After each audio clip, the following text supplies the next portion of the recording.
Bronco football on Lakes Country 104.1 and rjbroadcasting.com. 2022 Bronco football is brought to you by the Rainy Lake Medical Center, Ekman Motors, the Outdoorsman's Headquarters, the Falls International Airport, Studio B Flooring, Domino's, Northern Lumber, TrueStar, Einerson Flying Service, Beyond Aesthetics, Canner Electric, The Dent Shop, Cape, Up North Builders, Snap Fitness, Service Master, Manco Trucking, Enbridge, City Drug, PCA, Hometown Hobby and Crafts, Green Larson Mortuary, Lakes Gas, Border Bank, the Coca-Cola Bottling Company, Nagurski Transportation, The Sports Shop, Northland Sales and Service, the Falls Lumber Company, Arrowhead Transit, Howard Cenex East, and Align Chiropractic and Wellness Center. Now, let's go to the field for Bronco football on Lakes Country 104.1 and rjbroadcasting.com. Good evening, football fans. Welcome to Sports Stadium here in International Falls to get ready for high school football as the International Falls Broncos take on the Pure River Warriors. Tim Ringheimer joining you here this evening along with George Freak and Randy Anderson. And we've got a little bit of a drizzle going on off and on here at Sports Stadium. So we'll see how big of an effect that has on this game. Both these teams probably played in a rain last week, so they probably should be used to it. But Fields in pretty fair tradition, considering the fact that they played 3 football games on there this week already. A JV game on Monday and junior high games on Tuesday and Thursday. But the field looks pretty good, and it should hold up very well here tonight as these two teams come into this game. Deer River at 3-0. And International Falls at 0-3. Want to welcome everybody who's listening down on the west end of the range on KMFY, KMFYradio.com. I want to remind everybody that if you'd like to watch this on video, you can watch this on yourliveevent.com. Again, go to yourliveevent.com if you want to watch our video stream of this broadcast. Well, George, this is a game tonight that you mentioned this is the 5th time that these two teams have played, and the Broncos, the last time they were up here, if I recall correctly, beat the Deer River Warriors up here in 2019. Yeah, really put a shock to them. And they did not lose another game until well into the tournament. So, and I can't remember how far they advanced, but I'm pretty sure it was the quarters of the semis, but they played real well and they had a real solid football team. Yeah, I think that night was a wake-up call for them. I think everything is maybe it was a little bit of a shock for them that night that they lost that game because they've only lost one other regular season game since then. So to think about that's where they're sitting. This is a club that you always know is going to be well coached. They do things the right way, and they definitely are going to get things done. We're going to take a break here on the Hometown Hobby and Crafts pregame show. Have you been to Hometown Hobby and Crafts and checked out their large array of merchandise? Not only do they have everything to make, they got so much more. They got puzzles. They've got baking. They've got yarn, they've got fabrics, they've got a sale going on right now. 15% off all their art and coloring supplies. That ends tomorrow. So if you need some coloring supplies for the kids or the grandkids, or maybe the great grandkids, get on down to Hometown Hobby and Crafts at 327 3rd Street in downtown International Falls. For the Bronco fans, get your phones up, 218-324-3053. Let me know who you think is going to score the first touchdown for the Broncos. And while you've got that phone out, why don't you give Domino's a call at 283-3444.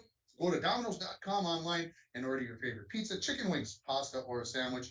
If you are correct, you're going to win a $5 gift certificate to Domino's. We'll take that break. We'll come back with the interview I did with head coach of the International Falls Broncos, Seth Edison. We'll take a 1-minute break.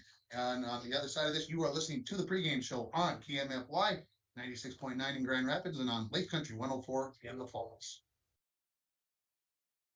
Lakes Gas would like to help you have some peace of mind this fall as we head towards the winter months. Now is a good time to get ahead and beat the cold weather demand and have your propane tanks filled up. Have peace of mind knowing that your tanks are full and ready to heat the house when the cold weather and the heating season gets here. Give Lakes Gas a call today to get your propane tanks filled. For all your propane needs, call Lakes Gas at 283-3035 or visit them online at lakesgas.com. At Packaging Corporation of America, we're proud to sustainably manufacture America's top-selling brand of paper right here at our International Falls Mill. PCA is committed to U.S. manufacturing, environmental excellence, and providing great support to the many events that make our community unique, including the International Falls Bass Championship. At Packaging Corporation of America, we make more than paper. We make a difference.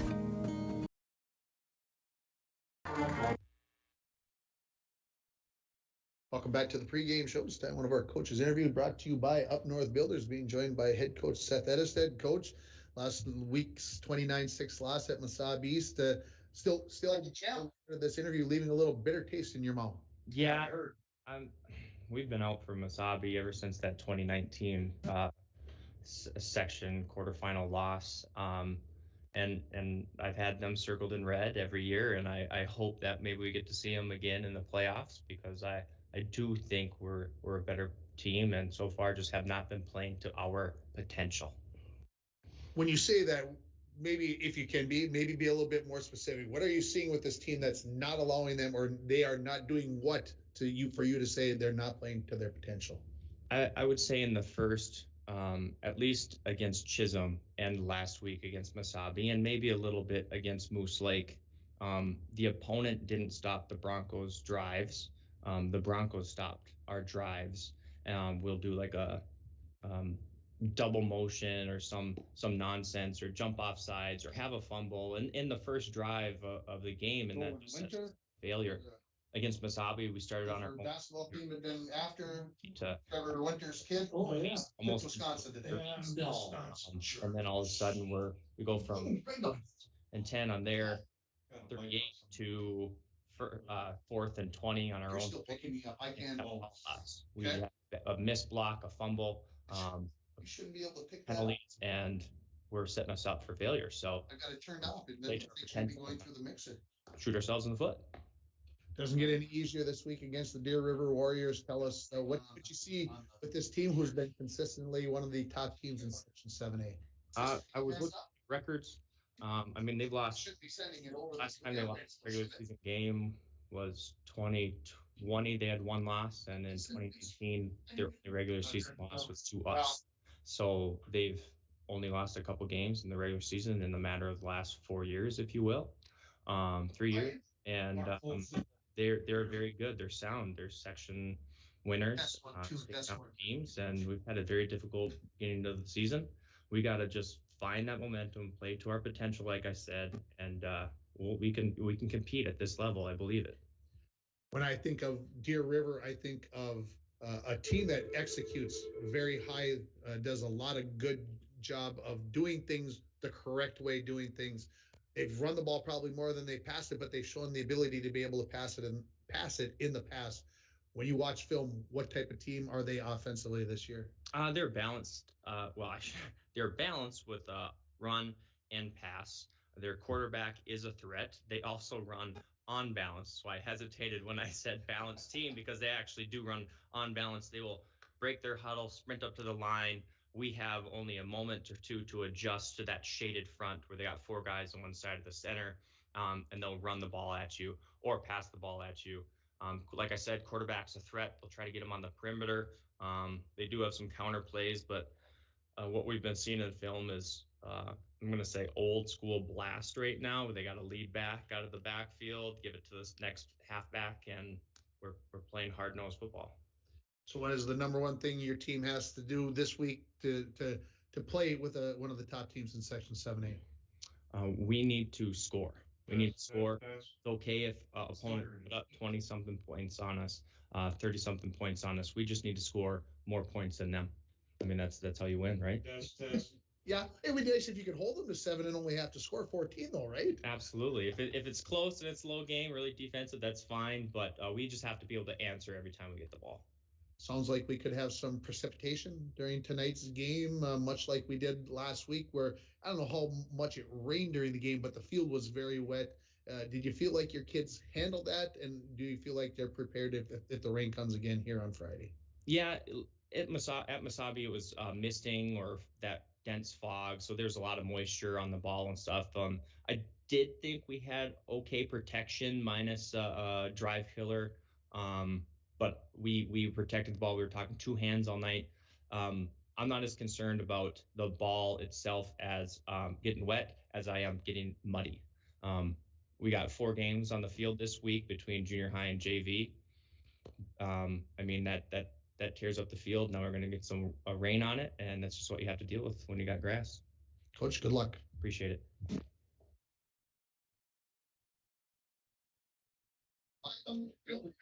Especially in the international balls, they got plenty big management, they've got experience different. Deer River Warriors football broadcast is brought to you in part by Matt Basket, Economic Development Corporation. Communications, we're going to take another break here on the Hometown Hobby Express pregame show. And back after our minute break, we're going to listen to the interview that David Edison, the head coach of the Warriors, should listen to the pregame show for the Warriors and Broncos on Place Country 104.1 and the KFY 96.9 here. A message from CAPE, Coochin Area Prevention and Education. Be present. Students do not feel pressure to bring friends. We learn from the past, live in the present, and strive for the future. CAPE is working together to empower the communities within Coochin County through prevention, education, collaboration, and shared leadership to reduce alcohol and tobacco use among youth and young adults. Together, we are strong. This ad has been funded by Drug Free Communities Grant Funding. And we're back with breaking news. The new Coke Zero Sugar might be the best Coke ever. That's right, Jim. With an improved taste and 0 calories, make sure... Jim. Ooh, yes, this tastes like the best Coke ever to me. We're on the air. I need to try it first. Yeah. With zero sugar and now even more delicious, it's the new Coca-Cola Zero Sugar, the best Coke ever. Find out for yourself. David Moody broadcasting for Rapids Radio. With me on the phone, head coach of the Deer River Warriors and athletic director for Deer River, Brent Shimek. Brent, always good to speak with you. Coming off a nice win against Northwoods. How'd you feel about that victory? Yeah, we did what we needed to do. We haven't won up there before up in Cook, so it was nice to get a victory on the road up there, and the weather cooperated, and the field was excellent. So it was a good night. Well, yeah, and talk to me about that win. I was especially impressed by your guys' offensive line. I know it's been retooled, revamped, but JoJo Thompson, the right tackle. I interviewed him after the game, says he's right next to his cousin. Help me out. Who's the right guard again? Bryce Herring. Yeah, Bryce Herring. I thought the two of them did a really good job opening up holes in your running game. It seemed like you guys were running predominantly to the right. Was that because you saw the same thing? They were opening up big holes? Yeah, that and a little bit on how they were defending the wide side of the field. So it happened to be to the right because that happened to be the short side of the field at the time, and they were shifting everything a little bit over to the wide side of the field, and so we just kept going short side for a while, and Ty was really racking up some yards, so we just kept feeding it. And you guys end up getting that win. I thought the defense looked good, too. Speaking on the defensive side of the ball, now that we're a couple of weeks in here, how are you feeling? Because I know that obviously the defensive line's been retooled, and that's really where it all starts.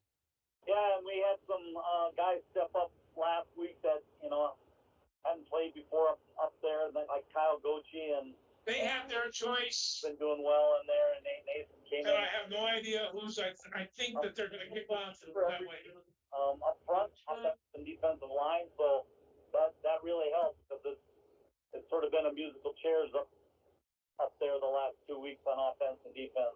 Now, taking a look to your upcoming opponent, the International Falls Broncos, it wasn't that long ago. I think it was a year you guys won the section, had a fantastic year. But you remember, went up to I Falls, and it was just like a perfect night. They threw just the pigskin all over the place, and they kind of surprised your team. So I know despite their struggles to start this season, you guys don't overlook the Broncos. Yeah, we know each other well. It's we go to the same football camp at BSU in July, and they're one of the 6 teams that comes to our scrimmage, that in August there. So we're pretty familiar with each other, and so that tends to even things out a little bit. When it's a fun rivalry, too, and it seems like it's, not one of those rivalries filled with negative energy and stuff, but just a good, respectable competition. Yeah.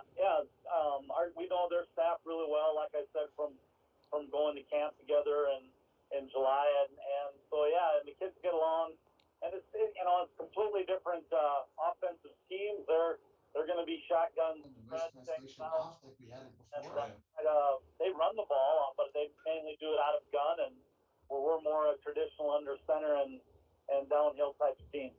Biggest surprise so far of your team? Maybe something that you didn't expect that you're been pleasantly surprised with so far this season. Well, I think you sort of hit on it, how fast things have come along up front. I mean, especially since we've had a lot of different guys rotate in there. I know Gus Thompson, JoJo's brother, he's played center, he's played guard, and last week he played left tackle. And so he's played a couple different spots.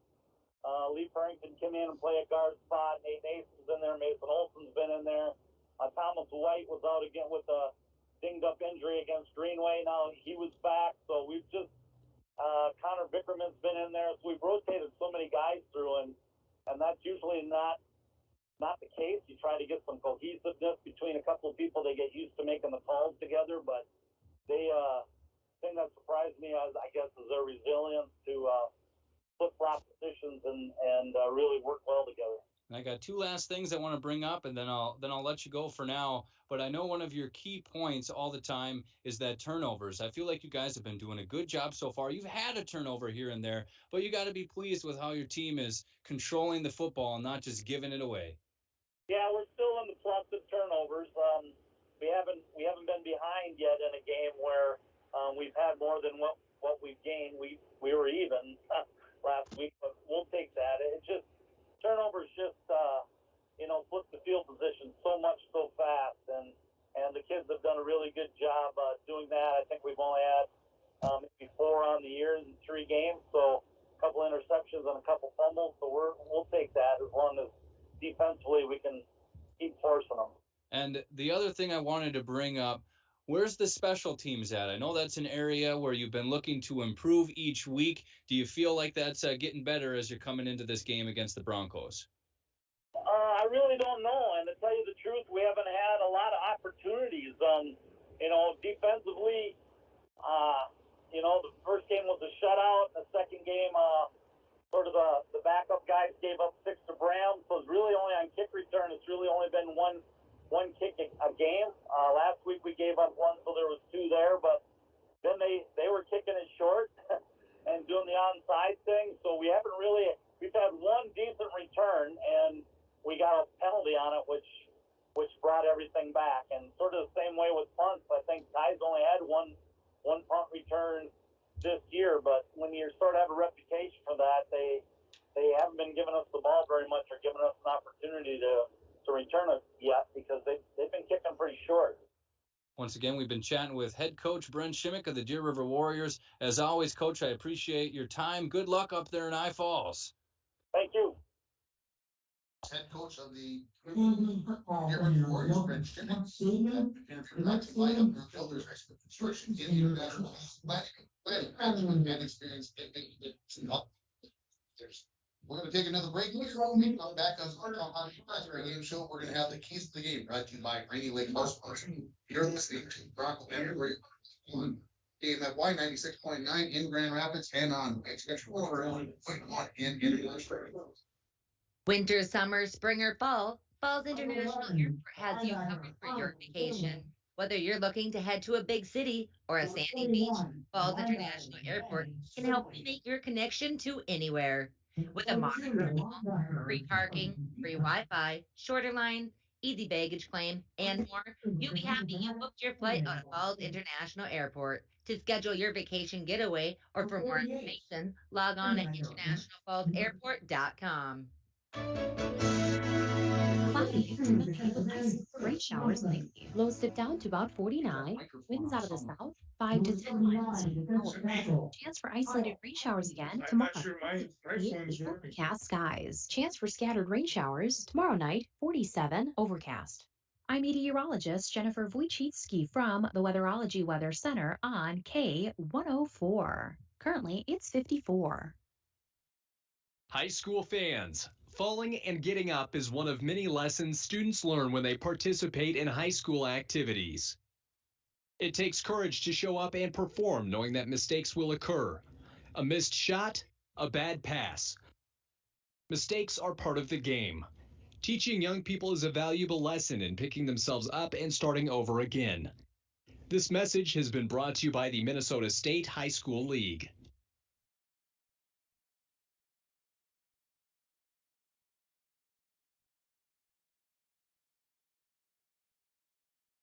Howard Senex East invites you to see all they have to offer. Being newly remodeled, they carry the best jigs and lures in town and offer other fishing gear.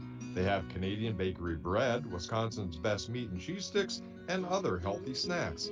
Howard Senex East offers a 7-cent per gallon discount on gas and fuel when paying with cash.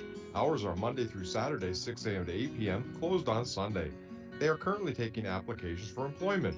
Howard Senex East, located next to the Cobblestone Hotel and Suites on 53.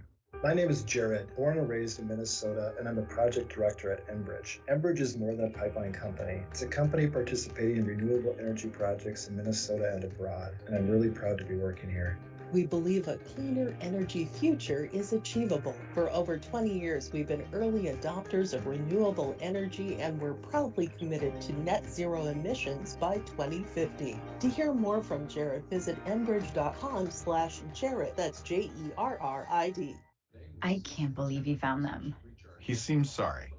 We very clearly told him not to look up there. I'm honestly impressed that he was able to do it. Right? What did he balance on that big chair? Yeah, I mean, I guess he'll just know what his gifts are this year. I really thought we had hidden them well. If they can find their presents, they can find a gun. 911, what is your emergency? Every day, 8 kids and teens are unintentionally killed or injured by loaded and unlocked guns. Learn how to make your home safer at endfamilyfire.org. Brought to you by the Ad Council and End Family Fire.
Welcome back to the pregame show. It's time one of our Don, we're going to try you out on the live interview, okay? Don't be nervous. Just get the winning interview of the game. Just have some fun. Enjoy the game. You got this. Whatever you do, stay calm, okay? Just stay calm. Now go get them. Don, you're looking at the flooring, not the game. Mike, I'm just checking out what kind of flooring is on the court. It's wood. Watch the game. Well, is it real wood, engineered wood, scratch resistant, or waterproof with laminate? Don, it's wood. It's nice. Kind of glossy. Reminds me of cabins on the lake. And fishing and... Mike, no, you're not even watching the game. Studio B Flooring. Get distracted. The largest display of wood flooring in the borderland. 240-5599. This could be a conflict of interest. I want some popcorn. Yeah. Hey, I like that. I like that one.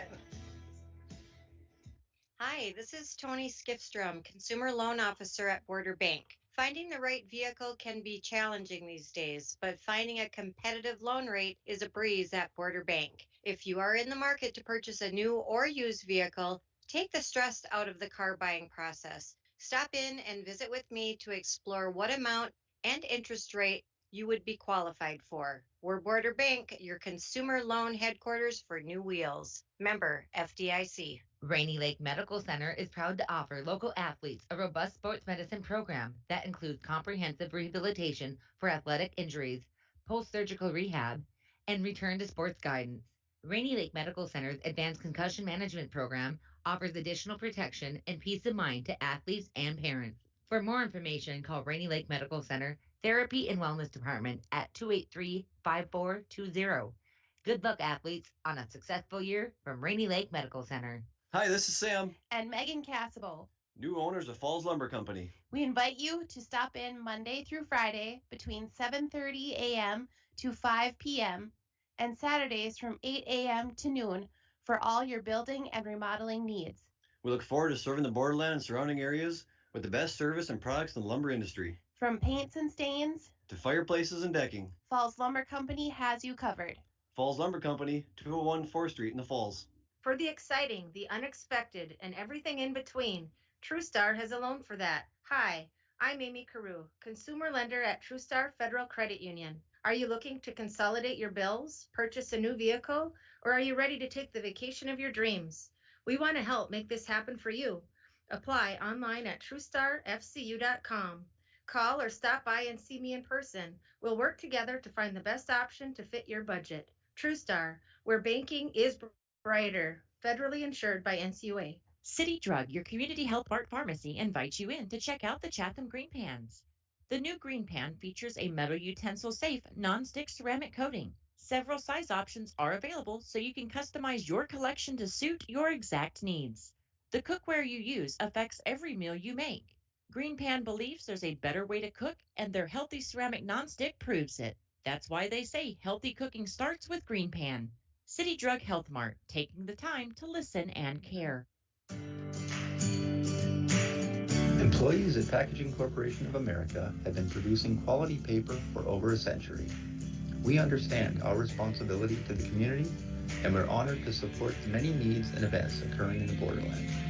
From providing donations to local schools and events to supporting organizations meeting physical needs in our community, Packaging Corporation of America does more than make paper. We make a difference. Fall is right around the corner, and so is hunting season, so stop at the Outdoorsman's headquarters to get you and your hunting partners ready. Whether it's for birds or deer, archery or gun, the Outdoorsman's headquarters at 1130 3rd Avenue in International Falls is the place to stop for all the accessories to make your hunting trip a success. If you don't find what you're looking for, ask the friendly staff and they will hunt down what you need. Before you shop elsewhere, check with us for the best products, the best prices, and the best customer service. Welcome back here at Team Sports Stadium, folks. I'm not sure if you're going to be able to hear me. Get rid of that score in the first foreplay of the game. They are getting ready to kick the extra point. Hey, it is good. We are 7-0 here in stadium. And, somebody out there who is listening, they can send me information. What's happening? If you can hear me, I'm hoping that you can. We're going to keep it right here. The starting lineups are brought to you by Sport Shop in downtown International Falls for hunting service and fair prices on bikes, stock equipment, and more. Come to the Sport Shop in downtown International Falls. Starting on offense for the Broncos, at quarterback, Cody Joslin. For Crandall's going to be your quarterback. Your receivers, Zach Hughes, Charlie Greenlee, Ezra McGonigal, and Hendricks Ferguson. You're starting up front will be Clifford Jensen, Daniel Olson, Braden Skifstead, Seth Lynch, and Brody Carlson. For the Deer River Warriors on defense, we're going to have Curtis Thompson, Kyle Gochi, Bryce Herring, and JoJo Thompson. Up front, your linebackers, Connor Vickerman, Ben Storley, Dylan Keelan, and Rhett Munt. Your secondary is going to be Peter Tudonu, Ty Gullickson, and Ethan Williams. So we've got that going on, and while I'm doing that, I'm telling you that there's no video. We can barely hear you, and no video. Now you're louder. So still no video. So I'm working on that. Short kick here. The Broncos mishandle it, and they will cover it on the 32-yard line here. So the Broncos will have 1st and 10 from there in this ball game, and I'm hoping that I'm on the radio. See if I can get my answer for one of my track meet Broncos for Washington. They've got 2 wide receivers to each side of the formation. They'll be in the shotgun with Clifford Crandall in the backfield alongside Cody Joslin. Okay, I am on the radio, I'm being told, so that's a good sign. And you can hear me well, then send me a text if you can. Broncos will go with Crandall to the right. 5-man front here, 4 Deer River. Spread formation. Uso in motion across the formation. Hand off Crandall up the middle. So across the 35 and bring the 57-yard line. So Broncos bring their own 32 will pick up 5 yards on 1st down for Crandall. So 2nd and 5 coming up for the Broncos. At 37-yard line over there. They was actually helping the NBA actually. Like 7-0. Still no video. I don't know if we got unplugged with the cord out there going. I'm saying, running that side. And we'll see what's going on there.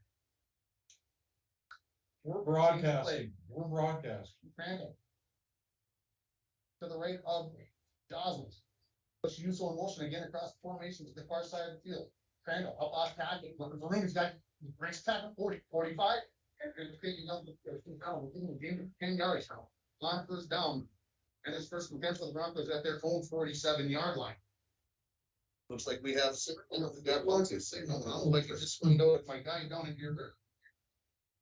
The best thing, stay with that same formation, the Broncos. Here, River. Let's start to screw up. They have one middle linebacker. So they're in the middle, 1-3. Green, they're going to be in formation and to the near side. Going to throw for the side. Hits the slant as the huge bonus here. Got push times here. And they will get a gain of 12 yards. Through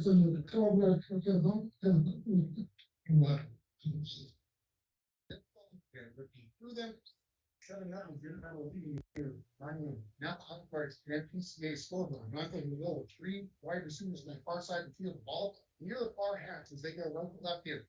Up the middle. This is a big beam up the middle.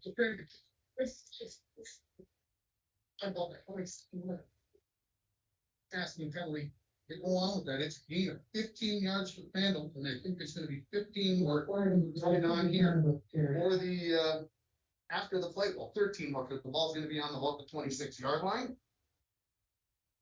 So that was a very nice run by Cooper. I'll tell you, the line's giving him just that active line, and that's all that Cooper needs. And Broncos, that was the it's just going to be a good yards and going to be our fucking.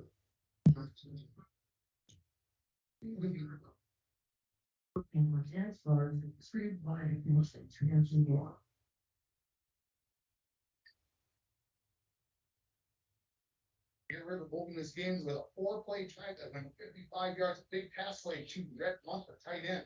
Was the big play. Get the Warriors down inside the 10-yard line, and they punched it in from there. So the whistle, not sure if they reset the ball for whatever reason.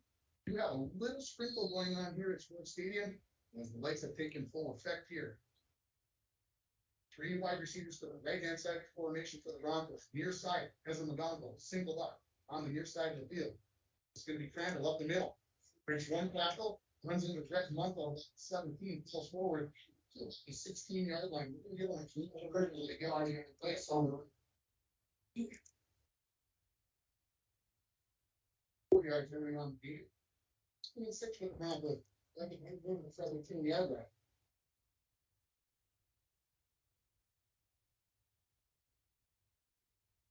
Dropping back. Joslin going to look deep into the corner, looking for the dogs. First down.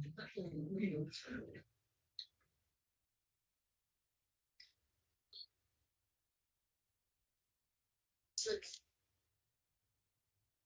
So the video might have been an error. We've got video on being put mountains over the That was as nice a drive as I've seen them do this year.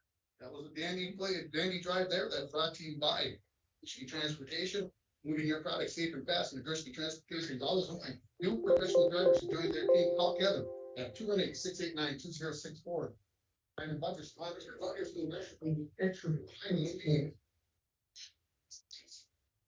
get this, we get a flag.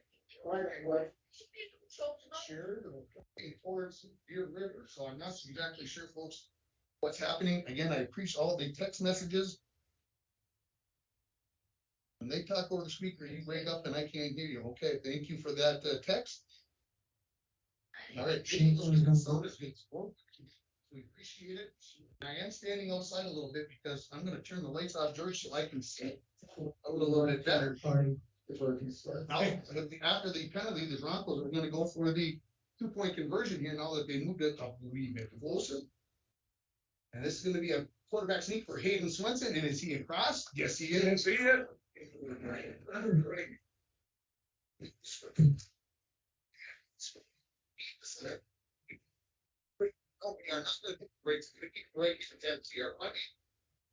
Our commercial right here. I'm going to let you know that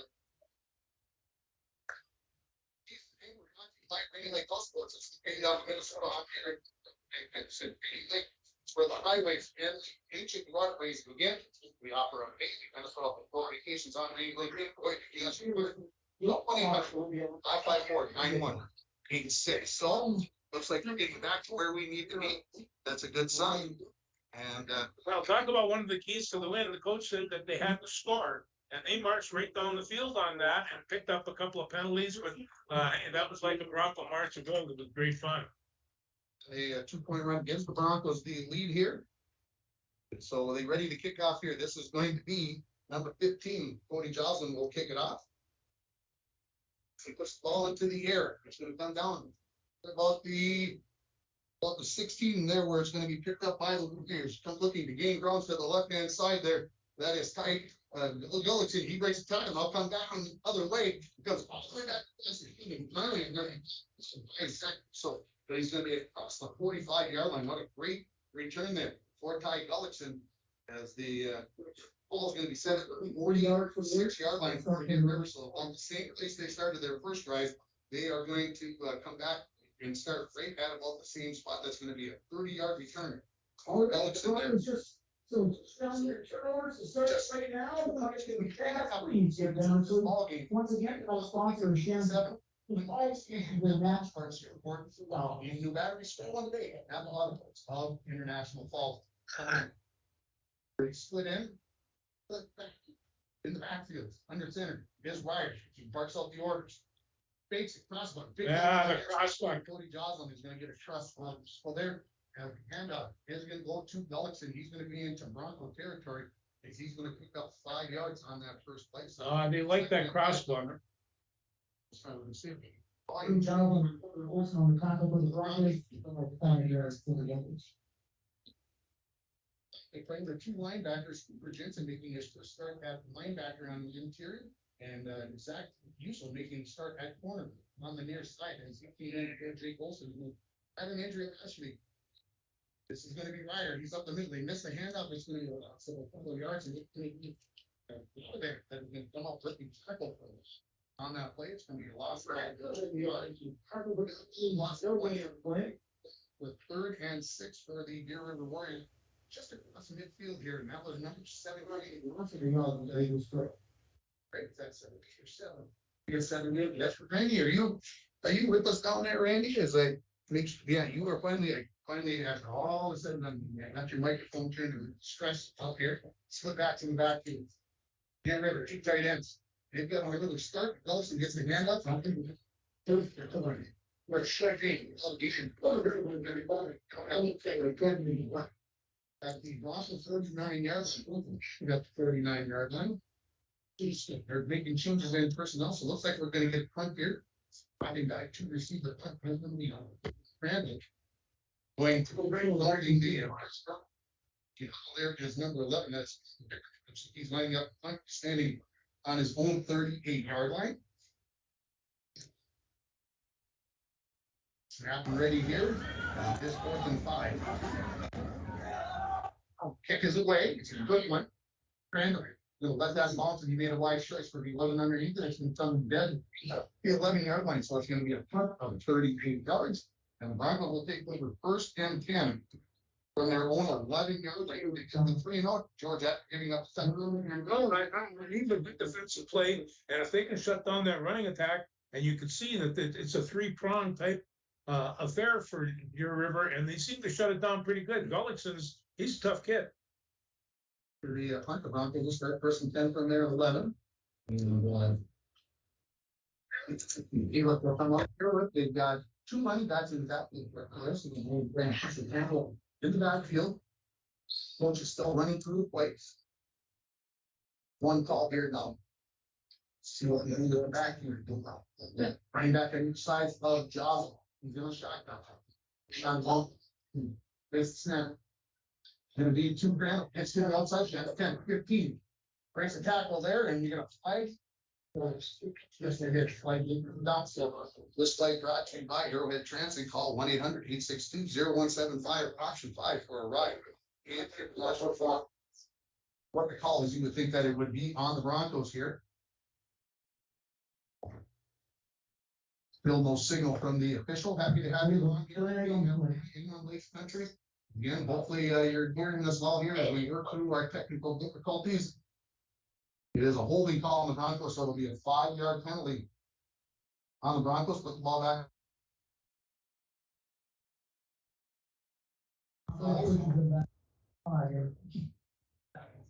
Half the distance of the goal. Thank you, Randy. And so we'll go with the same formation. 2 wide receivers to the far side, 1 to the near side. Joslin fakes it, then throw deep down the far sideline. He's looking forward. Looks like Charlie Green, maybe that's just going to be overthrown by a little bit. So the first into really fast by Joslin in this game. He's 2 for 3. 3 yards. Second and 15 for the Broncos from their own 6-yard line.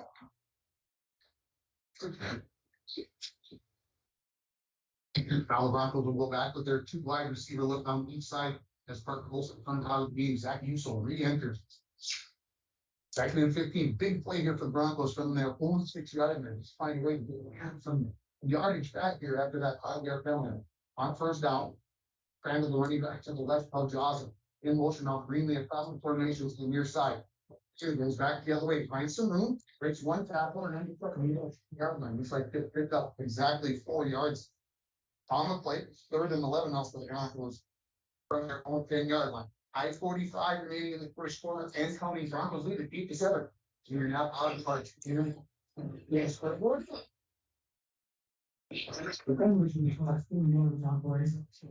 Receivers to each side. Well, we're going to go no back. So they're going to the far side of the formation. They're going to 3rd and 11 for the far side.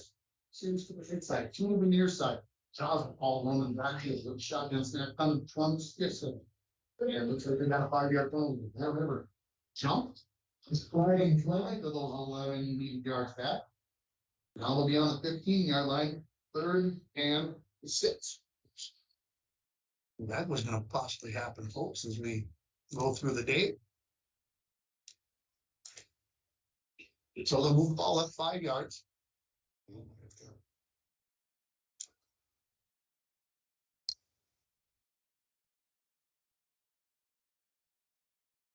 Also, the Broncos Actually put the penalty there. Yeah. Motion there. So the 5-yard penalty is going to make it back to 3rd and it's going to be 16 yards here. No backs. Joslin. Makes the snap. Drop back into his end zone, throwing up along the near side. This is a jump ball, baby. Ooh, and it was the interceptor there. By number 3, that is 12. Excuse me, 2 another bird there as I'm working on that game. I apologize, and I'm being told that I'm a little choppy, but you are all right, George. So I'm going to just turn my volume down a little bit, make sure that we are ready to go. So hopefully that helps with my show. And we had issues yesterday and tried to fix them. And we really made it worse. This is fun for the Broncos. We got 4th and 16 from their own 5-yard line. Jeremy Bloodress just gets in the way. It's going to be a short loop that's going to roll along the near sideline and take a bad bounce from the Broncos. To the Warriors. It's going to come down on the 20-yard line. The Warriors are going to have about 2nd and 3rd. They're going to move it. They'll have to come there again.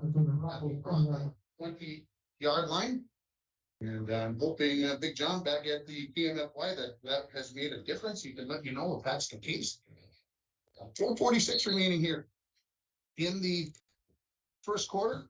The second here. Here comes the Warrior. Come up with a trick punch to the near side and tight end over this. He's on that near side. 1 back in the backfield. He's under center. Marks on the signals. Long call. Thomas is also going to got a big 15 and Jace.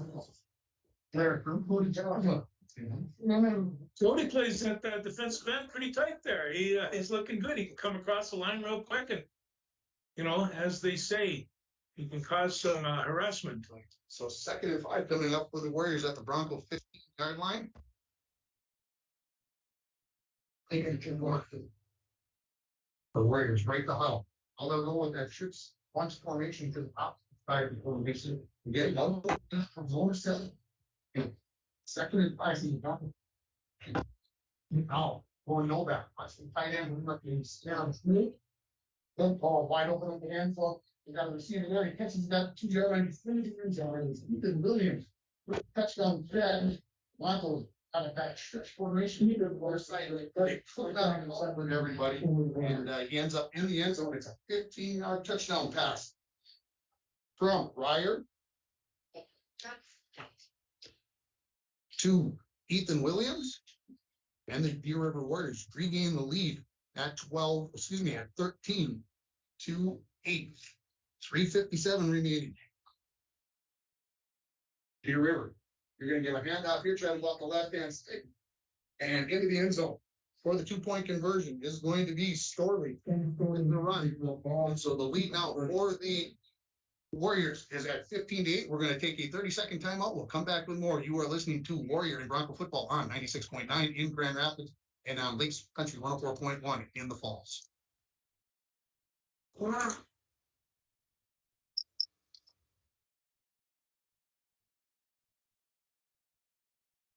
Well, folks, I guess we are not going to take we don't have control all of a sudden for some odd reason. So we'll stay right here for George.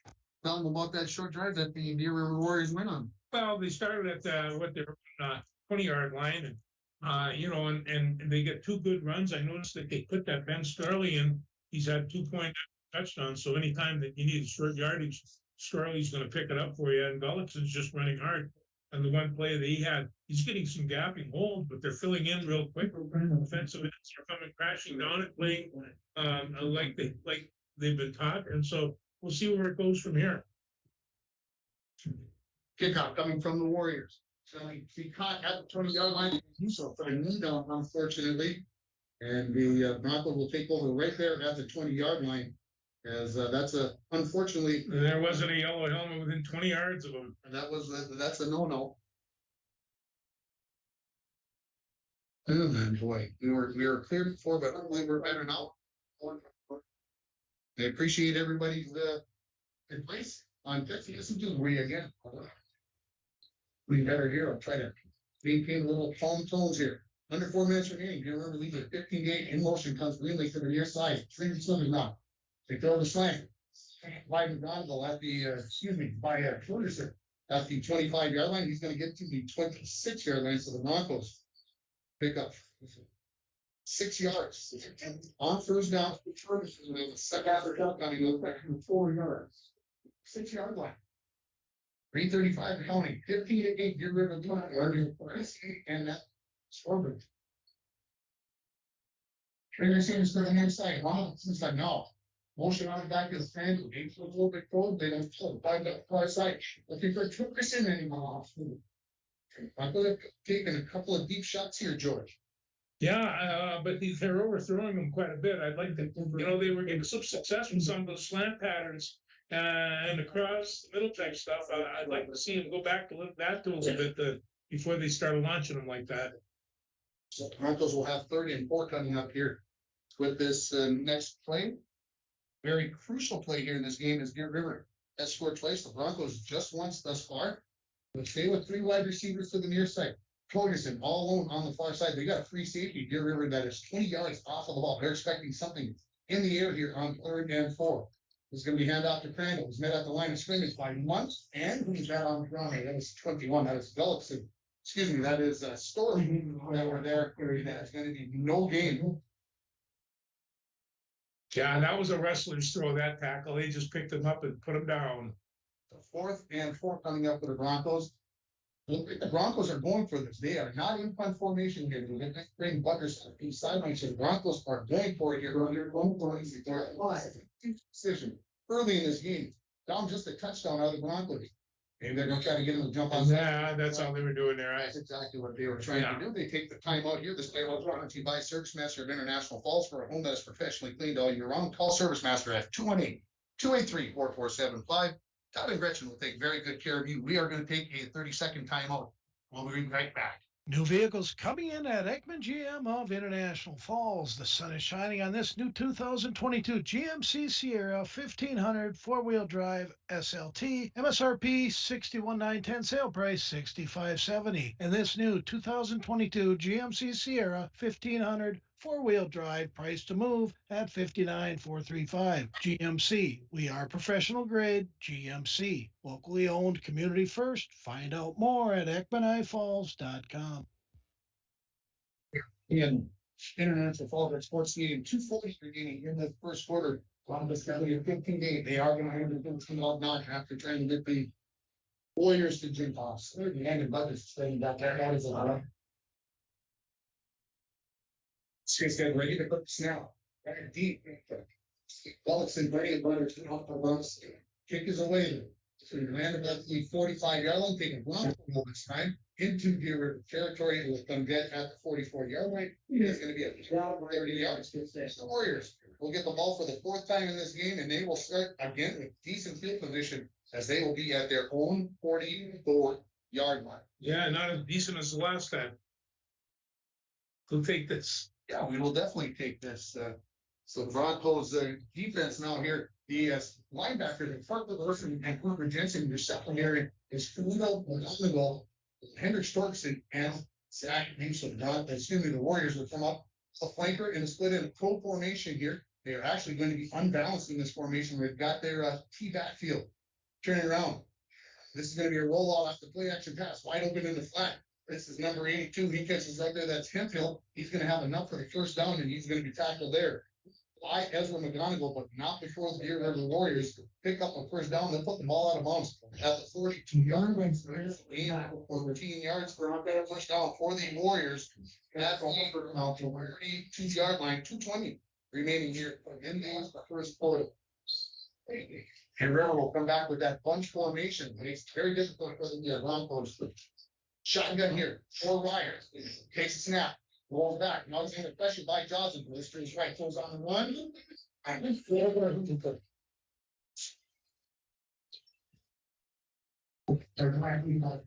pass earlier here in this second quarter, so that is going to be an incomplete pass and going to bring up 2nd and 10 for Deer River at the Bronco 42-yard. Yeah, Zach, he was a little annoying there. He just got in there real tight and just stuck his hand in.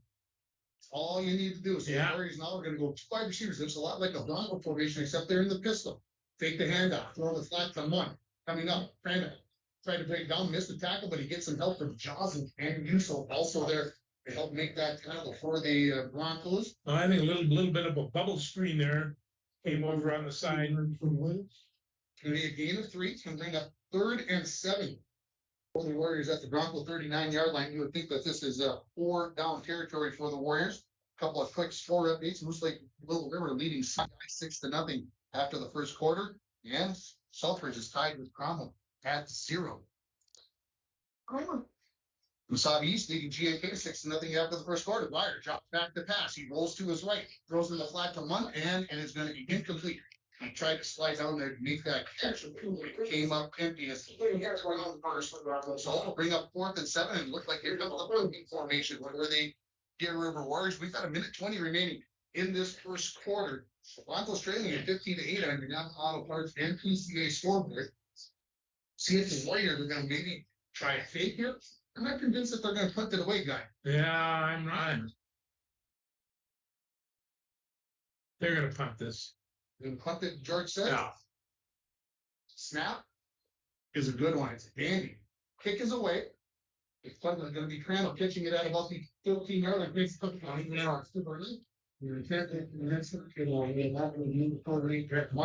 to get the. It's got a nice sidestep, though. I got to give him that. Lots of action in that 4 to 5 yard return. The Broncos will take over 1st and 10. Basically doing kicks there as we work through that.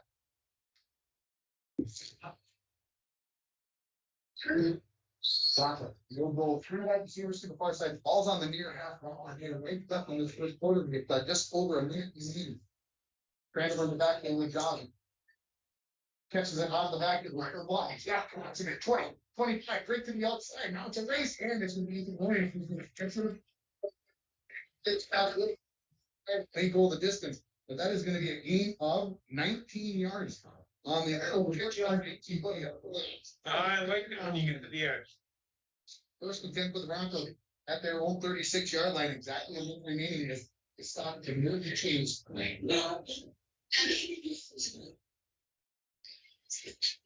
Broncos will go 2 wide receivers to each side of the field.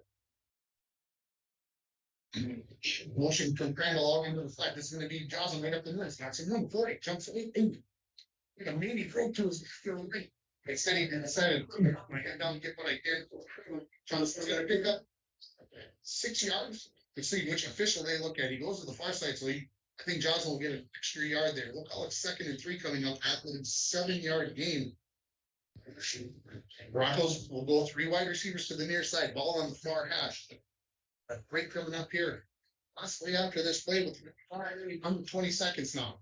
Johnson takes the snap. Hands off the handle up the middle. And he's mad up there. And I think that is number 21. That is Storley on the tackle where he met him in the backfield. Is going to be a loss of a yard, and it's going to be 3rd and 4 when we cut here. Your score after the first quarter. Deer River 15, International Falls 8. You are listening to high school football on KMFY 96.9 in Grand Rapids, and in International Falls, you're listening to it on Lakes Country 104.1. We'll take a minute timeout. And we're back with breaking news. The new Don, we're going to try you out on the live interview, okay? Don't be nervous. Just get the winning interview of the game. Just have some fun. Enjoy the game. You got this. Whatever you do, stay calm, okay? Just stay calm. Now go get them. Don, you're looking at the flooring, not the game. Mike, I'm just checking out what kind of flooring is on the court. It's wood. Watch the game. Well, is it real wood, engineered wood, scratch resistant, or waterproof wood laminate? Don, it's wood. It's nice. Kind of glossy. Reminds me of... cabins on the lake. And fishing and... Mike, no, you're not even watching the game. Studio B Flooring, get distracted. The largest display of wood flooring in the borderland, 240-5599. This could be a conflict of interest. I want some popcorn. 15-8 in favor of the Deer River Warriors, the Broncos. When they come back out of the huddle here, it's going to be 3rd and 4 for the Broncos. That's the 42-yard line, and the Broncos come running out. They're going to get line crane up. Are they rarely level on the field? Receivers to each side of the formation. Crandall in the backfield. Johnson looks like a rush to get this play off. Maybe they feel like they were late getting onto the field, but now they reset the play. They were trying to get the Warriors to jump outside and get there. That's what they were trying to do. Crandall switches sides now. Greenlee in motion across the formation. 3 wide receivers to the far side of the field. Joslin tries to throw a boy. He got it into Greenlee, but they're going to be about a yard short. Maybe a full yard short. Man, did Joslin throw it out there? That's the hardest I've seen him throw a ball this year. Yeah, it was tucked right in there, but he just a little bit short. Working on for the Broncos at the 45-yard line, and we'll see what they're going to try to do here. Will the Broncos? And they bring out their heavy package. Here comes, well, no, they're bringing out punt team is what they are doing. Let's stand on that here. So Landon Butler standing on his own. Nobody's got beat. Mount Gullickson is running back there. Snap is good. The punt is away. Gullickson, is he going to get a chance to catch this one? No. It's going to land at the 30. Roll sideways, and it's going to come down about the 29-yard line. So that's going to be a 26-yard punt. And Deer River will start on their own 29-yard line. 1st and 10 there. 49 seconds into the second quarter, and the score is 15-8 in favor of Deer River. And again, working through all that stuff with Ultimate, you're able to hear what's happening as we work on this. And again, I'm not going to say that anymore. The people we're getting there. So Deer River ready to break the huddle here. This time to the right side of the formation. Monk is the lone tight end on the near side. Ryder's in the shotgun. Allison is in the backfield over there. Warriors leading at 15-8. Little high snap. Allison take the hand off to him. Ryder. He puts his head down, breaks a couple of tackles, and then is trying to brought down by Ezra McGonigal. Not before. Give him a 1 beat. Where's going to ring up with 2nd and 2. For the Warriors, they thought, well, we're gonna give them 9. They gave them a very nice time. I think put on the 38-yard line. Meyer hasn't really showed just what he can do with running, but he is a very fine runner. Come up with Wire understanding they're gonna go 2 wide receivers each side, just one running back in the backfield. Wire looking, waiting, now turns around, hands it out. First down. This is Gullickson across the 45-yard line. He's gonna be brought down there by Brody Carlson and most others. Also there was Parker Wilson. And so that'll be a gain. Call a gain of 8 yards. Right now for Gullickson, and that brings up a first down for the Warriors. Their own 46-yard line. The Warriors are picking up chunks there, Tim. This broadcast on KMFY is brought to you in part by Woodland Bay and by Deer River Co-op Credit Union. The Warriors come out of about first and 10 from their own 46. They'll bring 2 receivers to the near side, lock the tight end to the far side of the field. They time high backfield. I believe the first time I've seen this formation tonight from the Warriors. Warriors under center.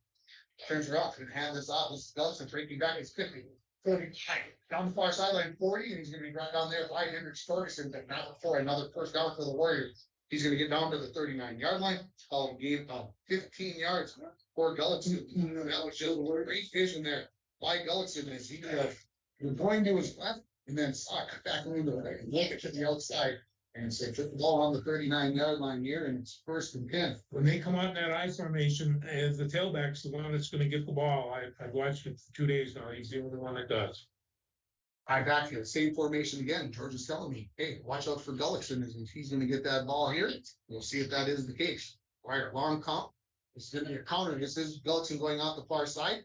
And he's going to pick up almost 10 yards with the lunge forward at the end as he broke that tackle at the last moment. I think he's going to be just short. We'll see what the officials decide. 30-yard line for the Warriors in the first down. It's going to be a gain of 9. They are going to put him on the 30-yard line. That was a second, and it will be a very short one. Maybe only a foot here needed for the Warriors on 25 this second down. Ball is on the 25-yard line. I thought it was on 30. I stand corrected. High backfield again. Wire, long count, gonna throw. Ethan Muggs catches in the flat, tries to break to the outside. There's a hold. Gonna be a holding call after the least then he fumbles it, and it's gonna be recovered by Deer River. So almost had a chance there. But the holding call is gonna be, I believe, on Hemphill. Whereas he was trying to give Williams some room. There's actually three flags on the field. Pretty obvious. That was a big one there. So they're gonna take this one back. It would have been first down for Deer River, but the holding penalty put the Warriors back. Well, they're going to mark it from about the 3-yard line. So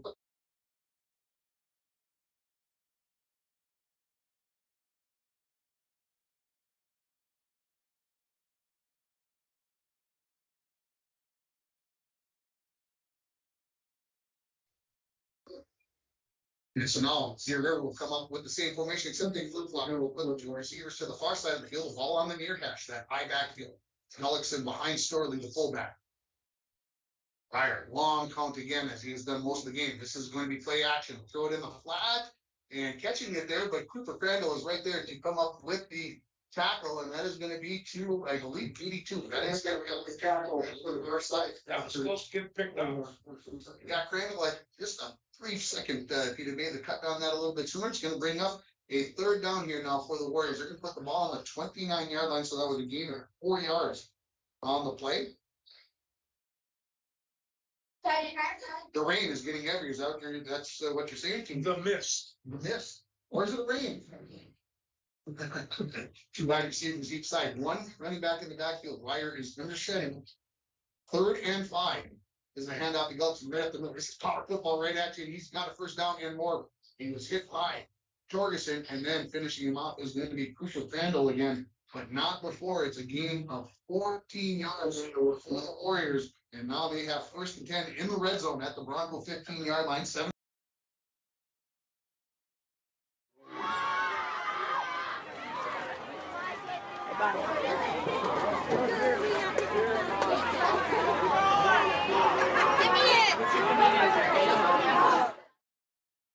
Got a little room there on the far side, and he's finally going to be pushed out of bounds inside of the 10-yard line. Let's see how much the 10-yard line they go. Where are we at, Randy? Maybe the 9? Let's see, they're gonna put the ball down on the 9-yard line. Right now, the Deer River offensive line is really doing the job. They're getting big holes when they're running up the middle and they're sealing off. Secondary short 4 coming up in the corner. Add to their 15 to 8 lead. They'll come with that bunch formation right by the tackle. Last time they ran this play, this formation, this part of the field, it was a touchdown catch for Williams. This is going to be Gullickson on the handoff. He's got some room. It's a race to the pylon, and he is going to win that race. And it is going to be 21 to 8 in favor of the for the Warriors here now on the 9-yard touchdown on by Ty Gullickson. With 7:18 remaining in the second quarter, we'll see if the Warriors decide to go for the extra point kick, or are they going to go for the 2 here? The extra point kick gives them a 14-point lead. Obviously, the 2-point conversion gives them a 15. You don't really see kicker. Yeah, they're going to go for the 2-point conversion. They're going to go with a wing, a couple of tight ends, and go with the high back. You tend to think that Gullickson hit it here, but no guarantees on that. Wire. Your center turns around. They run a little play action, scrolling back the other way and throwing, and wide open is going to be number 82. That is Hemphill. On the pass from Ryan, it is 23 to 8. We'll take a quick 30-second timeout. You're listening to the Warriors and the Broncos on KMFY 96.9 in Grand Rapids and on Race Country 104.1 and International Focus. At Packaging Corporation of America, we're proud to sustainably manufacture America's top-selling brand of paper right here at our International Falls Mill. PCA is committed to U.S. manufacturing, environmental excellence, and providing great support to the many events that make our community unique, including the International Falls Bass Championship. At Packaging Corporation of America, we make more than paper. We make a difference. Second quarter, the Warriors are just not at 23 to 8. Deer River leading the Falls here. Again, looks like it's coming down a little bit harder now, Randy. Is that the case? Definitely is. Okay. All right, well, the kickoff. Right here. This is official for the Warriors. That is going to be Owen Berglund kickoff. It's picked up by Greenlee about the 25-yard line. Across the 30, we got a flight coming in behind us. Greenlee is going to be taken down about the 39-yard line. 2 flights coming across this. Trying to get brought back a little bit. So after they're going to flight down at about the 33-yard line, 32-yard line. You know, figure that's going to be a 10-yard penalty. Okay. It must have been pretty obvious.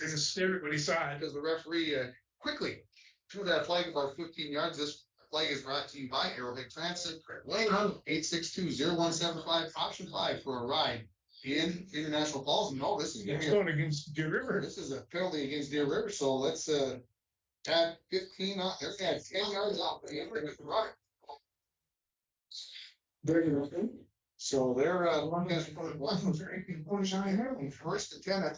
You just don't see that happen. Well, I'm not sure exactly what the penalty is. They used to wave their hands and tell you what happened, but they don't do that anymore.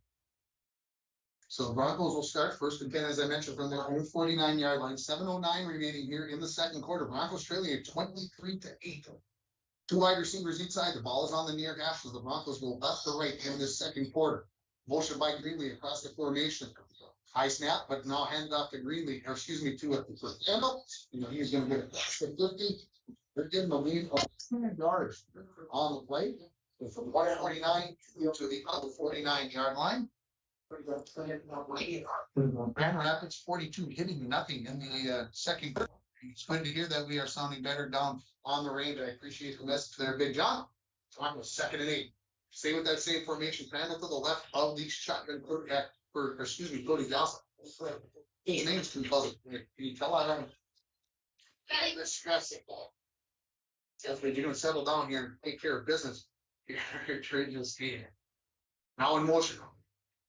Crandall not looking for the ball. That was right at him. Crandall was not expecting that pass, so a little bit of miscommunication.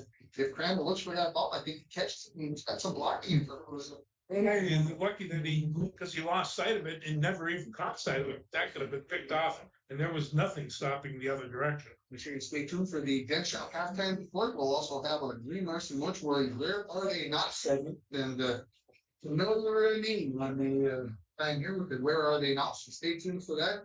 One of the big sellers in Bronco football history. 3rd and 8 for the Broncos, just across midfield here. Joslin is in the shotgun.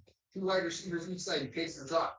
Looks, throws down the near sideline. Oh, wide open. Take that. He's not there.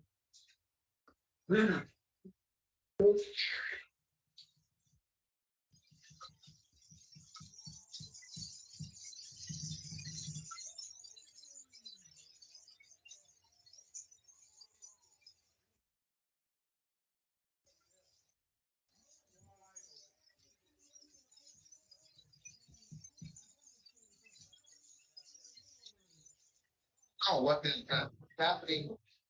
Bring my voice down. The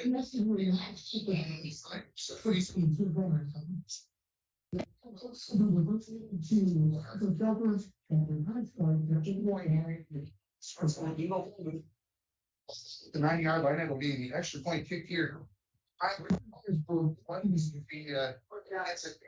up in the air and it is not going to get above the cross end. Yes,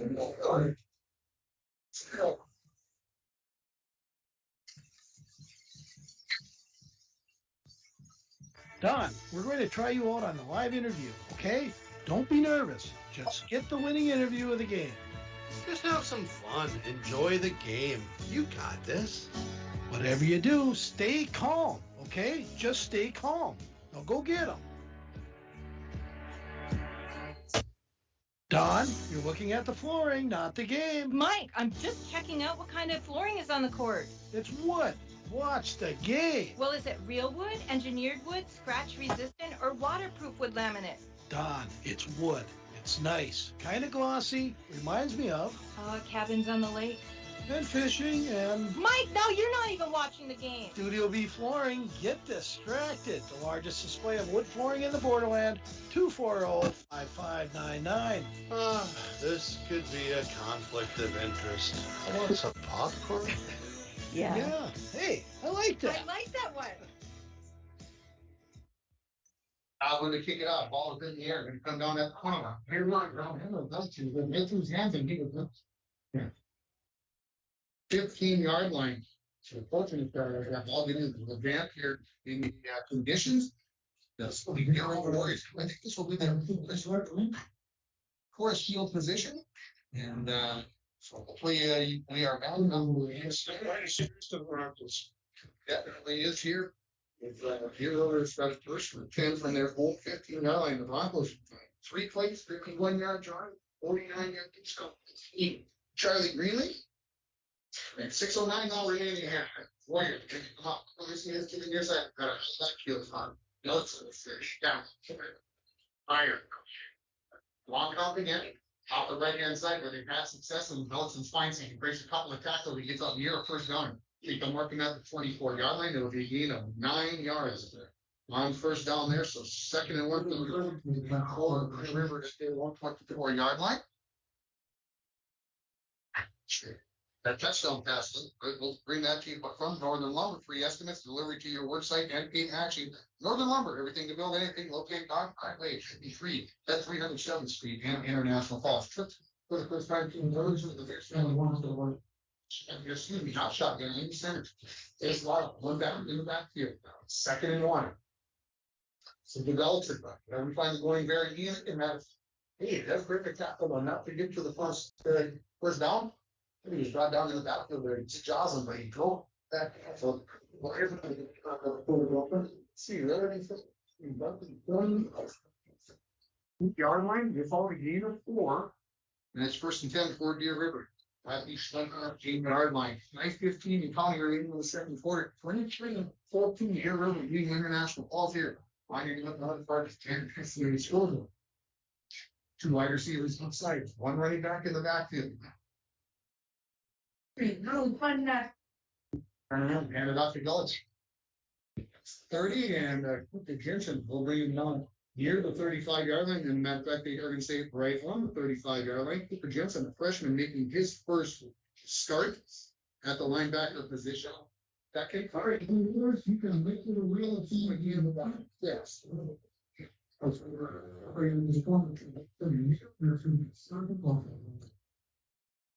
Second and 4. Where's come up with there? Two tight ends now. Williams is the flanker in the inside and goes in the backfield. Or what? Old-time football formation here. It is. It's going to be Storley off tackle. He's got enough of the first down as he falls right to the 40-yard line. He's coming up out the bottom is going to be Cooper Cranmer. He's doing his footstep for the falls. Cooper Hansen moves there. That's what I'm going to get down for the first down.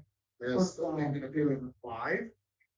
It's 1st and 10 for the Warriors at their own 40-yard line. We're approaching 4 minutes remaining here in quarter number 2. Again, stay tuned as we'll have some stuff here at halftime brought to you by the Dent Shop. And you're listening to Deer River and International Falls Football on KMFY 96.9 and Lakes Country 103.1. Split back, same formation. Crossbuck. This is Gullickson going out the far side, and he's going to be tripped up at about the 45-yard line. That is going to be Yuso that comes up with the tackle for the Falls. Put him on the 45-yard line, another gain of 5 yards. And right now, George, that seems to be the problem. It's not 2 or 3 that the Warriors are against for the It's tough right now. Randy, what's the weather like? It seems like it's not raining quite as hard as it was before. That's not keep hearing me right now. Pro formation, split backfield for the Warriors is they've got a tight end, a split end, and a flanker. All on the far hats. Same play. No, gets out of there. He should have been set. That was Cooper Jensen on a blitz, and we're going to get a late flag that's going down the far sideline. Is Wire. He's got enough for the first down, but let's see what the flag is in the backfield. Now, it could be where Jensen almost got Wire up, like by the helmet. Now, he's trying to pull him down. So, nope, it is going to be on the Warriors. So, I couldn't tell for sure if Jensen got a piece of that. There should be in the back. So the ball was on the 45-yard line. The penalty is going to be from the 42-yard line. So this is going to be a 13-yard penalty on Deer River. Put the ball back on their own 32-yard line. It's going to be second and about 17 and a half back out here. That sounded like maybe a block in the back or something after he made his escape. Yeah, and it was a good point on line. We saw that he was defending Gullickson there. Then he scrambled out and got himself out of trouble. And now the referee is bringing both teams together right by the football. And I'm not sure if there's talking going on. Randy, you got any idea what's going on? All right, so the Warriors have 2nd and 18 at their own 32-yard line. 32 and a half. They 9 o'clock under 3 minutes now remaining in the second quarter. 23-14. Deer River Legion. Shotgun. Trips bunch to the near side of the field. Rolling out his left. But indeed, good protection. Now he throws out into the flat, and it's going to be by Storley at about the 36-yard line. See where he marked him out efficient there, and saying he is the 3 more, so he was coming back. That's what says he's out of bounds. So it is a gain of just 2 yards to Storley on that pass play. So 3rd and 16, good coverage by the Broncos as they were able to really wire nobody to look at further down the field. So the Broncos have made that adjustment. So give the secondary some credit. Torrin Thompson in at one of the corner positions on the near side of the field. Shem and Hendrick Storkson and Cooper Brandon will have pretty coverage on that play. Now, Deer River's going to get 3 wide receivers to the other side. Pryor's going to go in the shotgun. Munt is the lone tight end on this side. Gullickson is in the pistol right behind him. 3rd and long. I'm going to try to throw the screen, throw it out to the near side as he was pressured there by the Broncos. Just hit catching that ball and then taking the hit. You see that? Look, it's Gullickson. Yards, and it's going to bring up 4th and 13. But it was Cody Joslin who put a big hit on Wire there. That pressure from him. 14 years still before. But no, Joslin is actually, he's helping with the pressure that defensive line they desperately need. So he's doing a good job. That's a good position for him. I'm out here by the Broncos as they try to stop the clock here, trying to get another score here with 2:18 remaining. We're going to keep it right here, folks. This time out is brought to you by Service Master of International Falls. For a home that is professionally cleaned all year round, call Service Master at 218-283-4475. Todd and Gretchen will take very good care of you. Dear Riverside, hey, this game is brought to you in part by Gale's Auto Body, also by Northern Star Co-op Cynics, and by Dribbling. Hardware Hank, I hope I'm saying Dribbling right. I think I am. Again, thanks to all the sponsors on both sides tonight for bringing you this high school hockey game, high school football game. Sometimes you go into a motor. So it's going to be a punt here for Deer River. The punt is going to be number 11 for the Warriors. That is again Connor Dickerman. Back on his own 30-yard line. That is Cooper Crandall awaiting the punt. Dickerman on low snap. Gets the kick away. His punt is going to be short. He's going to land at 45 and take a Warrior roll, a big roll. And is going to go stop dead at about the 33-yard line. So from 7 that is a punt of 30 yards for the Rockets. With 6 remaining here in the first half. We'll start at their own 33-yard line, 1st and 10, and we'll see what kind of aggressiveness the Broncos. So I'm being told we saw the best we have all night. So don't change anything. Thanks, Big John. So the Broncos are going to come up 2 wide receivers to each side of the formation. Starting again at their own 33-yard line, down by 9. Boy, score here before halftime would be ginormous for the Broncos. Ginormous. I like that one. That was a good one, yeah. Gigantic and enormous together for I think it's in the dictionary. It's good. Crandall to the right side of Joslin. Joslin trying his hand a little bit. Throws in the flip looking for Crandall. He catches it at the 30 and Munt is all over that. It's going to be a loss of 3 yards on the play for the Broncos. So 2nd and 13, and I can hear the coaching over in Andy's microphone. Let's get. And they need to be getting going here. The clock is under a minute 50. 2nd and 13 for the Broncos. They'll go with 3 wide receivers to the far side of the field. The Broncos again go left to right here in quarter number 2. Johnson takes a snap, looks, fires deep down the far sideline, looking for McGonigal and getting a hand on breaking that up. It's going to be number 3, and that is Dono. You guys go on that guy, get a chance to see his name. And a little bit of contact there as McGonigal tried to run past Dono, but did not work there, so an incomplete pass. That's incidental contact. Like that's a better way to say it. 3rd and 13 for the Falls from their own 30-yard line. Now, in danger. Deer River might be thinking about taking their timeout. Since the Broncos run the ball here, this ball in play. This is going to be the hook and lateral, and it's caught. They can't catch him. Not gonna happen. We've seen that before.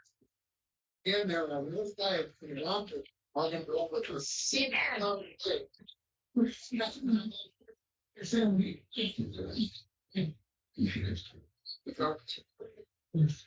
118 remaining here in quarter number 2.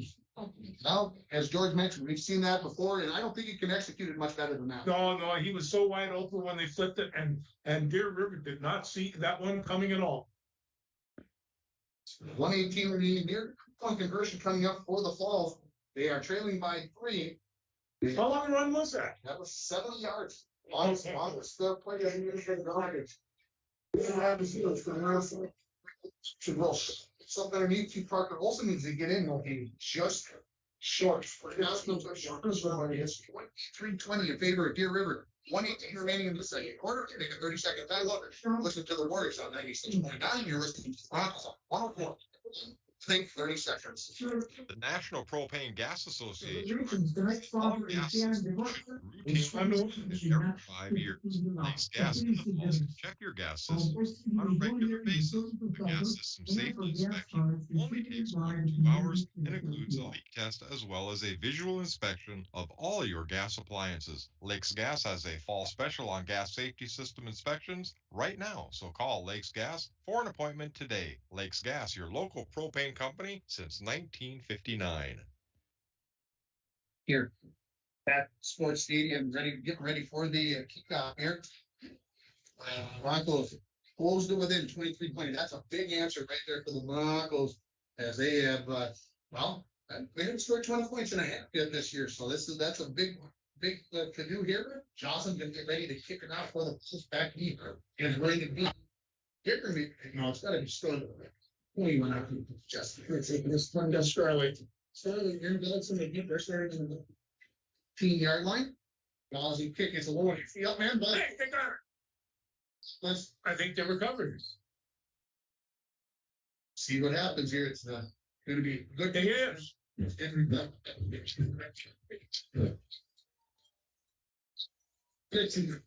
CJ with the fumble recovery, and the Broncos chance to take the lead here. Plants of the Broncos. Just not seeing different starting from pretty aggressive here. Deer River. Quickly a 4-man line here. They were playing 5-man line earlier in the game. Obviously, with passing situation possibly coming up here, they are going to go with more defenders. Monk is the lone middle linebacker, and then playing pretty deep, too deep down the middle. This is going to be a handoff to Pendle up the middle. Finds it going tough, and that is going to be number 52. That's going to come up with the tackle. That is Curtis Thompson. He was not rolling on that play. Pendle is going to get no gain on the play. So 2nd and 10, under a minute now remaining. Broncos need to be so maybe a little more urgent here as the clock now going under 50. They still have not called the play yet, folks. Got the play call. Johnson takes the quick snap. It's going to be a handoff to Pendle up the middle. Starts a run. 45. Switching outside practice. Jensen. Thanks. This good. 7 is gone. Play. It's got good speed to catch Cooper Crandall. But there is no play.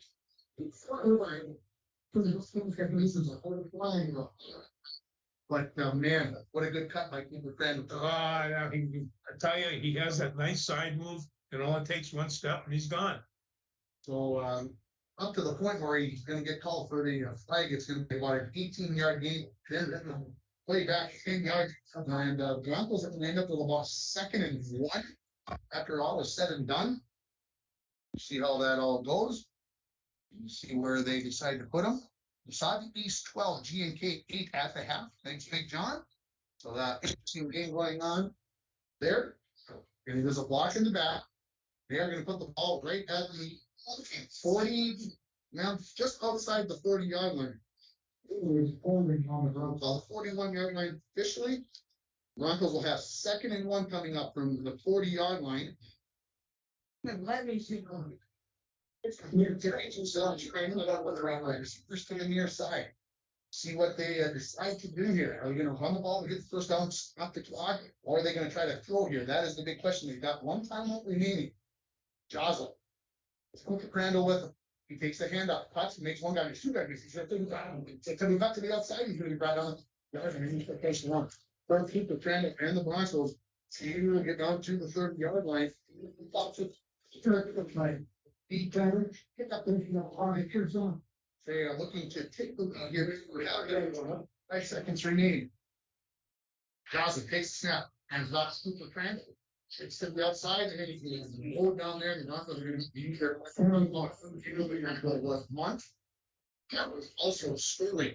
This time out is brought to you by Service Master of International Force for a home that is professionally cleaned all year round. Call Service Master at 218-283-4475.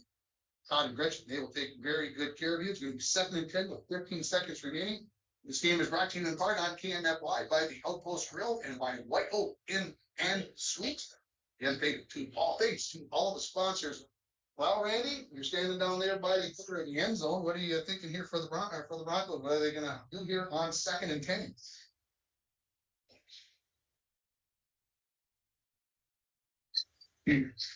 They will. You wouldn't think another hook and macro. No, they won't. The boy, I should like to see one. Wouldn't that be soccer? No, don't be shot. I can feel it first.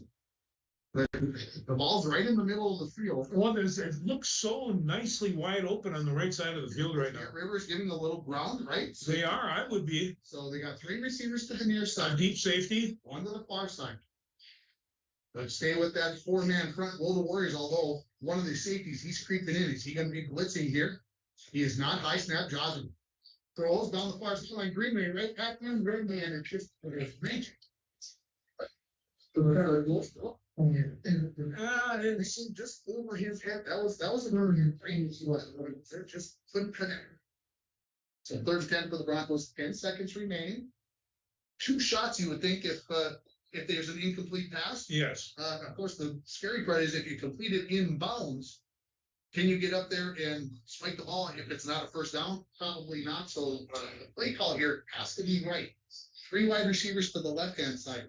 Near side right now, Torgerson all by himself here. Ball gets dried off, set down at midfield or right in the center of the field, right on the 30-yard line. Randall's to the left of Joss, 23-20. Here we were leading it here with 10 seconds remaining in the first half. Johnson drops back. It's deep down the far sideline. Ball's going to come up short, but good job.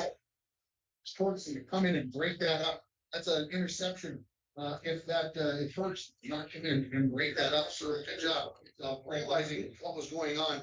Line number 82 for the Falls. It was Ethan Williams who thought he had himself an interception. Oh, he was wide open there. I thought he did. I did too. Stay tuned for the next story. Cut off on a few other things that we didn't get done during the pregame show when, there's lots of panic in the air. 4th and 10 for the Broncos. From the Warrior 30-yard line. Warriors are going to pin their head ears back, and this is going to be a run up the middle like Panda. Stubbs 20, and he's going to be brought down. Hey, number 56, the clock is going to run out as that tackle. More Johnson as going to be grabbed after a 10-yard lead. We only have time. Your score, Deer River, it's like it's going to be at International Falls 20. We are going to take a 2.5-minute timeout, and then we will come back with our Dead Shop halftime report. You're listening to Warrior Football on Canada, Try 96.9 in Grand Rapids and on Lakes Country 104.1 for the Broncos in International Falls. Winter, summer, spring, or fall, Falls International Airport has you covered for your vacations. Whether you're looking to head to a big city or a sandy beach, Falls International Airport can help you make your connection to anywhere. With a modern terminal, free parking, free Wi-Fi, shorter lines, easy baggage claim, and more, you'll be happy you booked your flight out of Falls International Airport. To schedule your vacation getaway or for more information, log on at internationalfallsairport.com.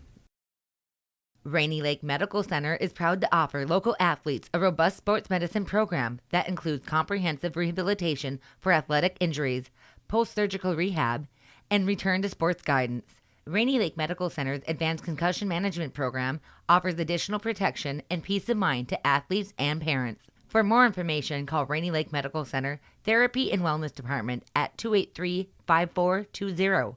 Good luck, athletes, on a successful year from Rainy Lake Medical Center.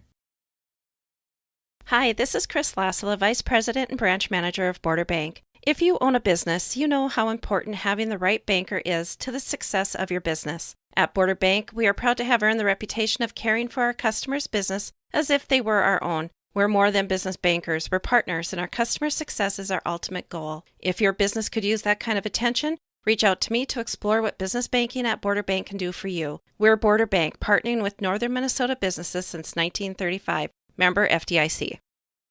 Lakes Gas would like to help you have some peace of mind this fall as we head towards the winter months. Now is a good time to get ahead and beat the cold weather demand and have your propane tanks filled up. Have peace of mind knowing that your tanks are full and ready to heat the house when the cold weather and the heating season gets here. Give Lakes Gas a call today to get your propane tanks filled. For all your propane needs, call Lakes Gas at 283-3035 or visit them online at lakesgas.com.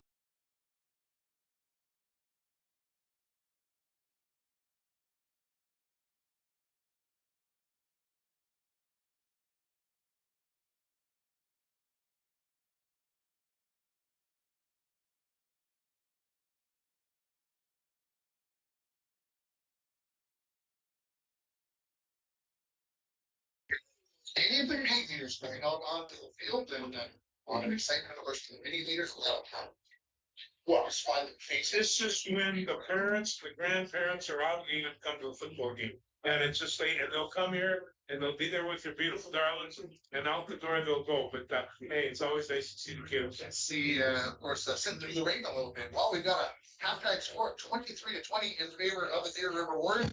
Folks, give the Broncos a lot of credit. They were trailing 23-8. They've got a couple of touchdowns. The last two scores of the second quarter charge. Oh, I mean, all the luck started rolling for them. They had that onside kick that they recovered, And then of course, a great looking ladder, 70 yards to score for the last score of the half. But I mean, hey, the Broncos are playing tight.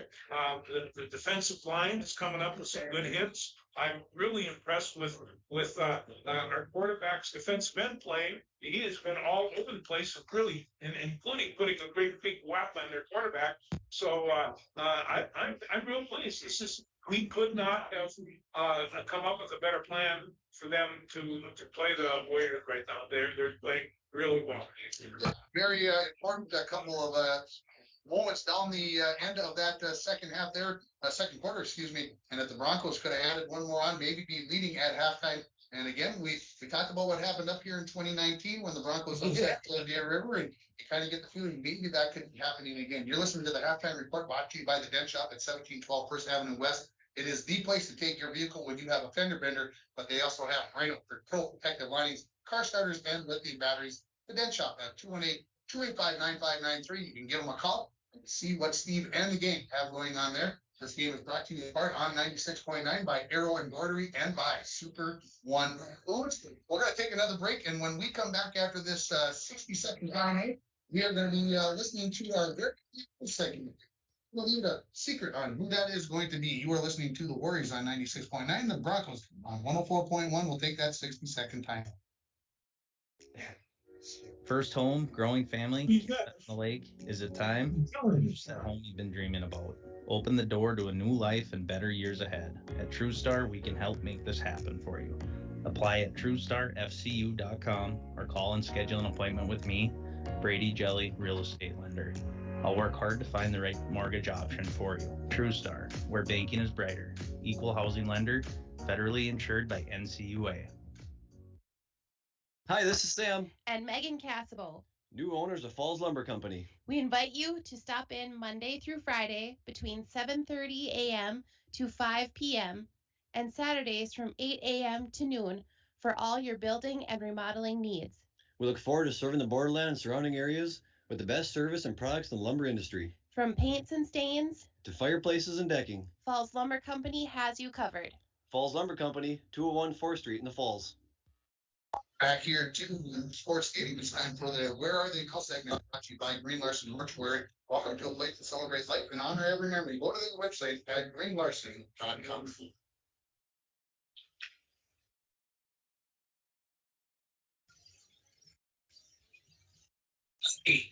Well, I'm here, and we are not getting that audio into the system. So let me flip a button here. Let me see if I can help myself out.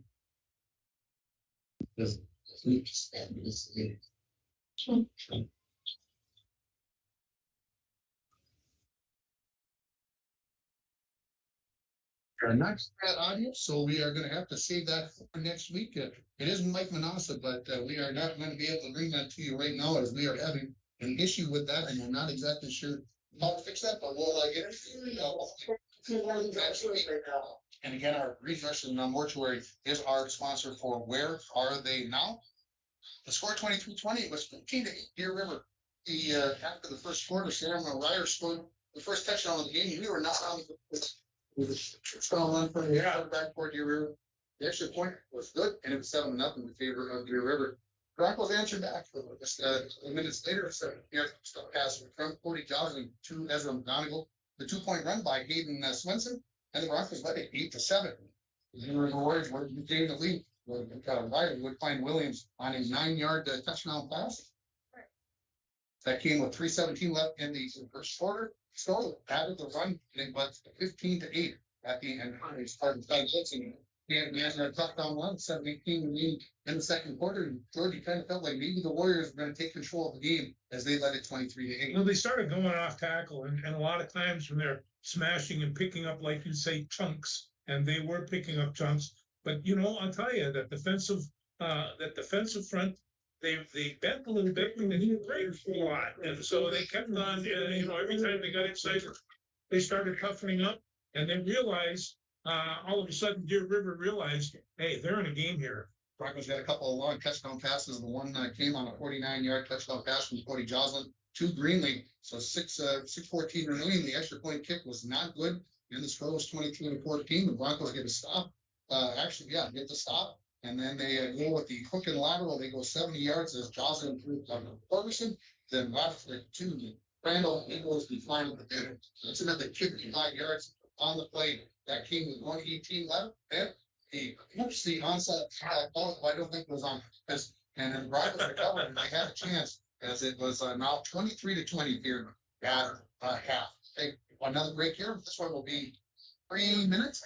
And when we come back, we'll talk about some of the stats from the first half.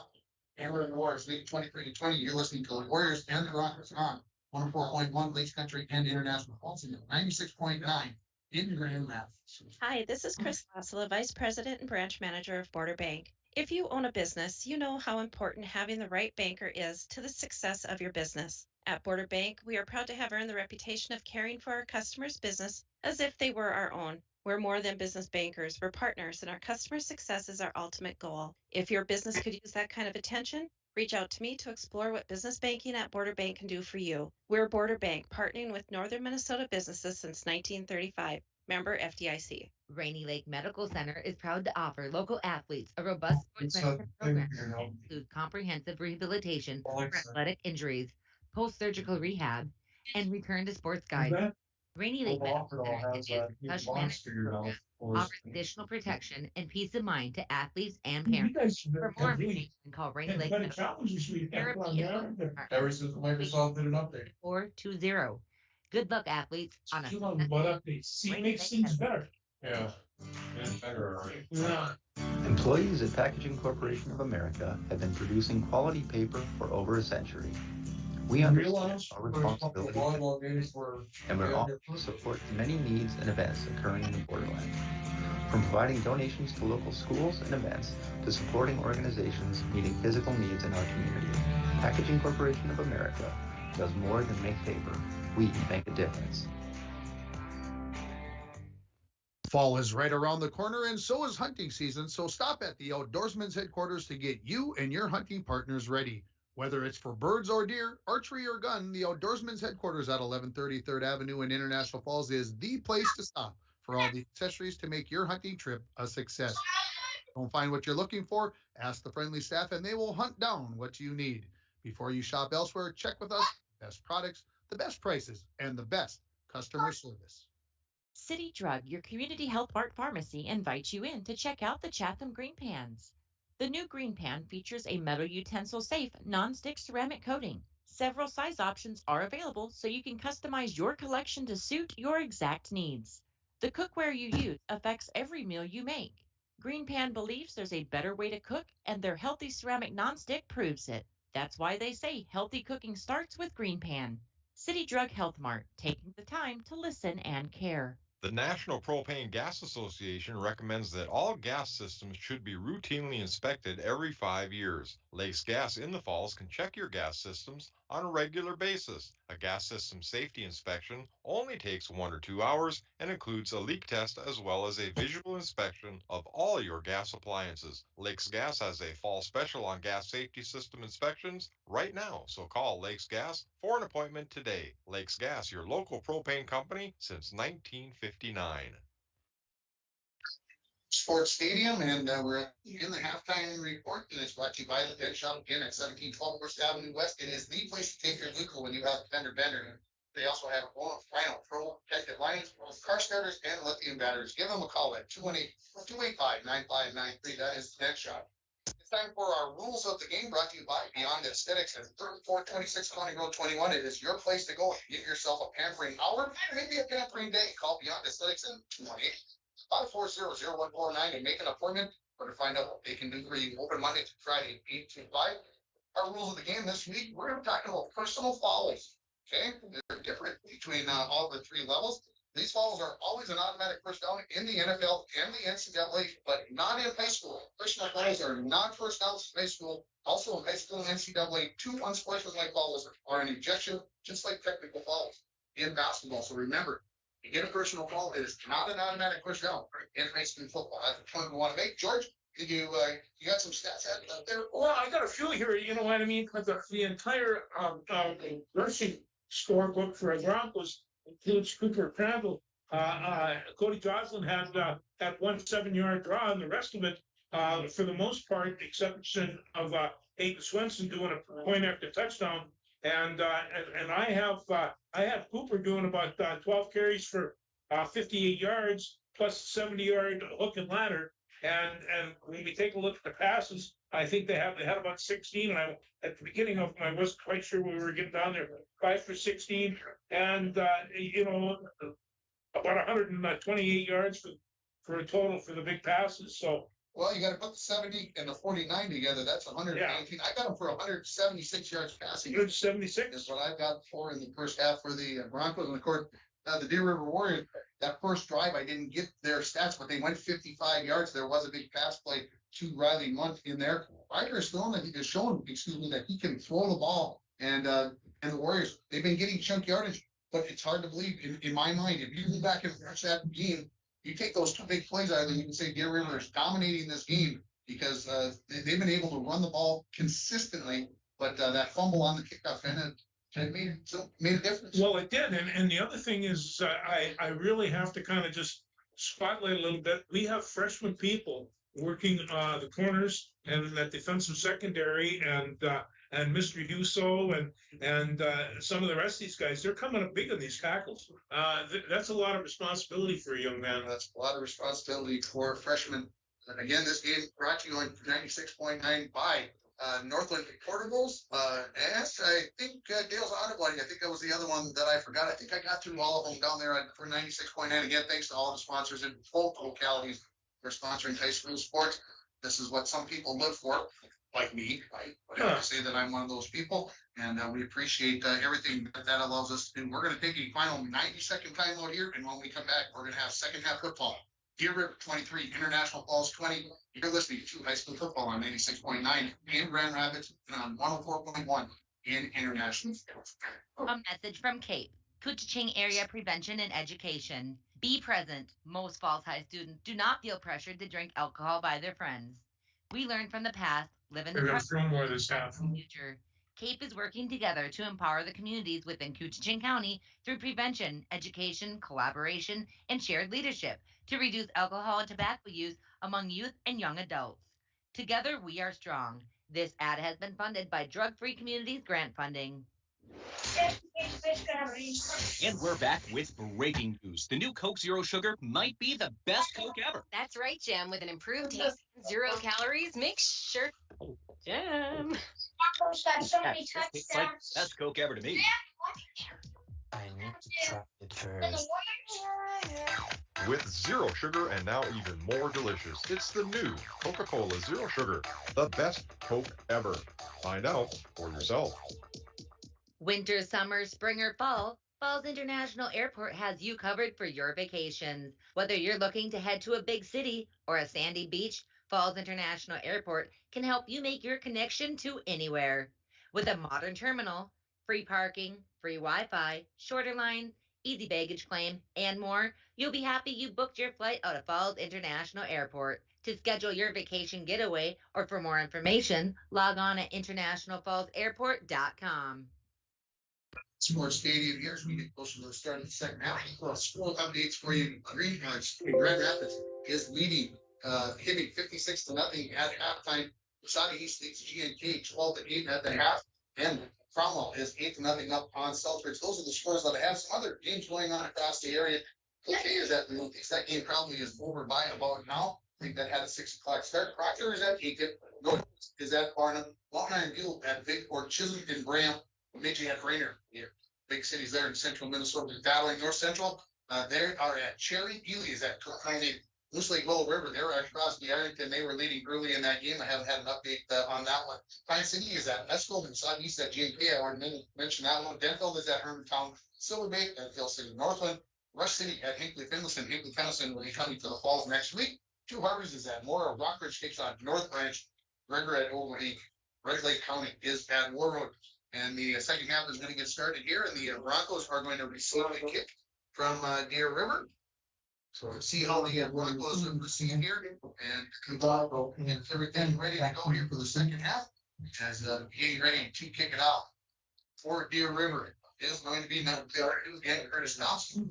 All this second.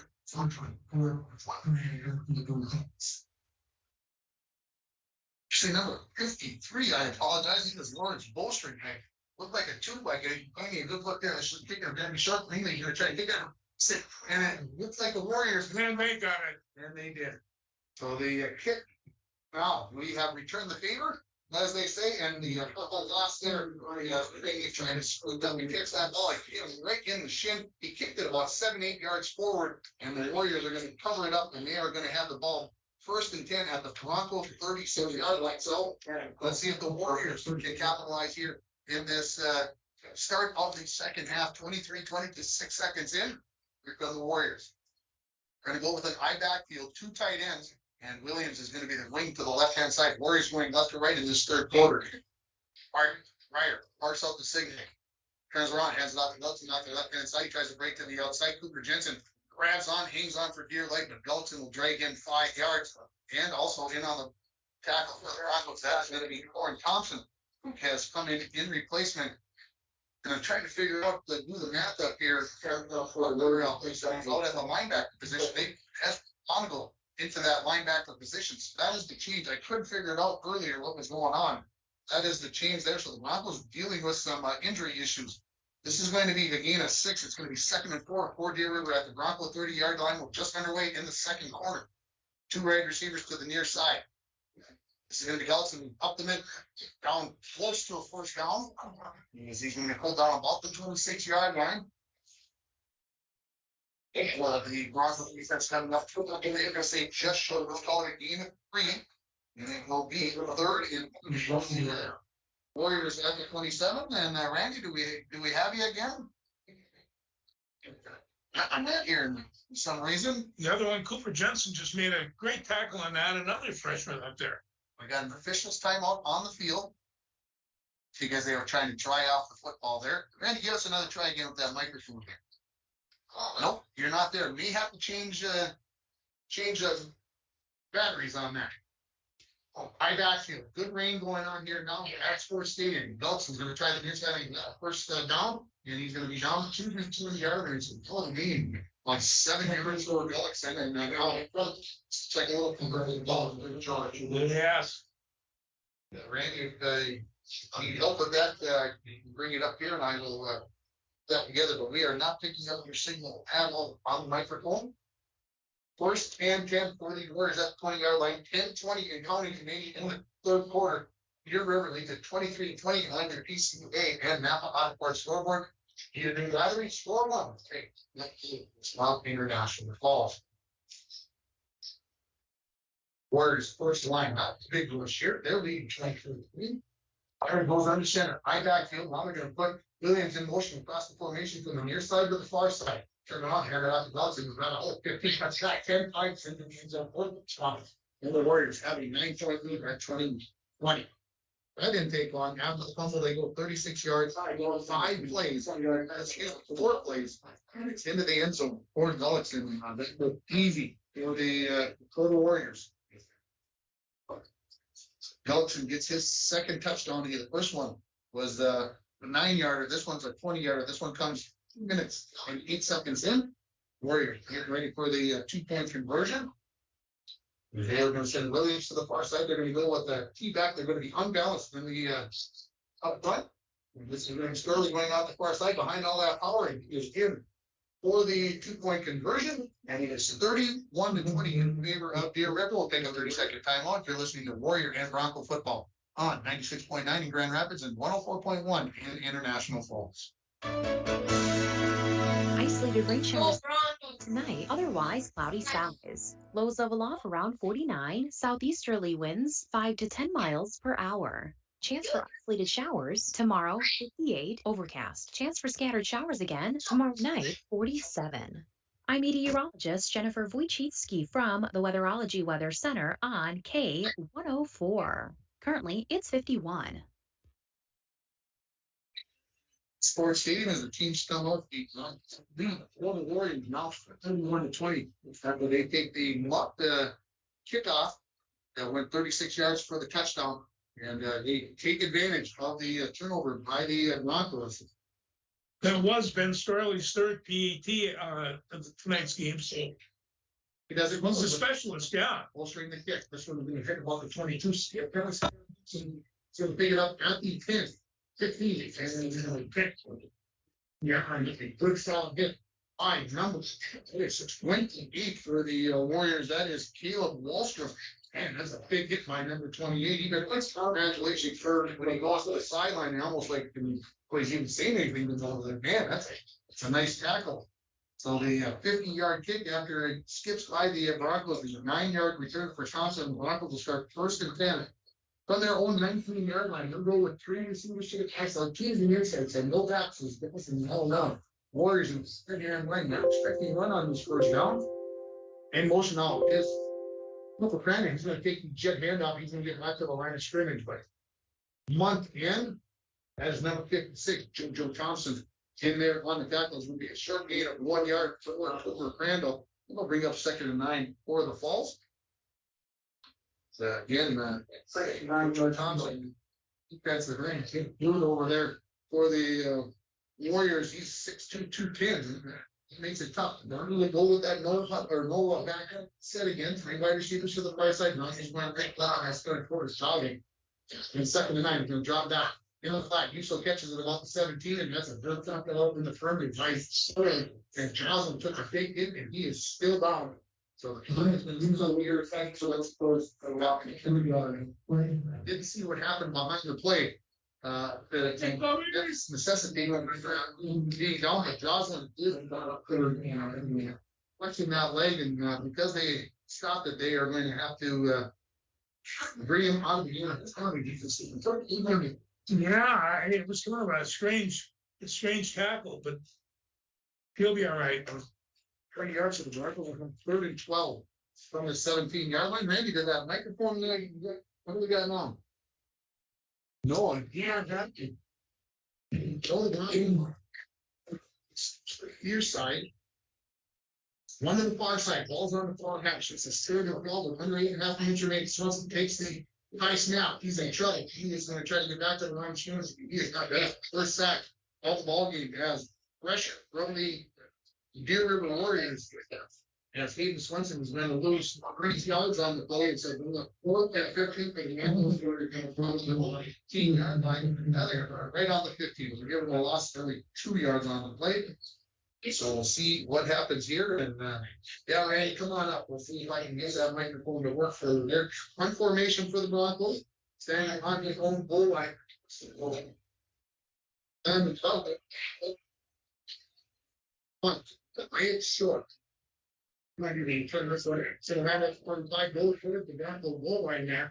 And that's the 32-yard line. So that is going to be just a 17-yard punt on the play in Deer River. They started at the 36 on their own position. They started at the Bronco 36, Bronco 32 on this possession. And so they got even better field position for their second possession of the second half. And they got a chance to add to their 11-point lead. So this is a big defensive series here. Yeah, and then Cody Jocelyn's back in the lineup there. So that should help. Playing very, very well at the defensive position as the Warriors come up here. They've got basically a power I formation, and Williams is in the backfield. Balance formation, Sterling. Ryder turns along. He hands it off to Gullickson. He's down near the 25-yard line. And first see who comes up off the bottom of the pile. That is Kenyon Olsen. Coming into the game is going to be Rennet Donovan. So they'll do here. This is going to be a game of 7 yards for the Warriors. They've got 2nd and 3 coming up now from the Bronco 25-yard line. Yeah, Gullickson has well over 100 yards for the night as well.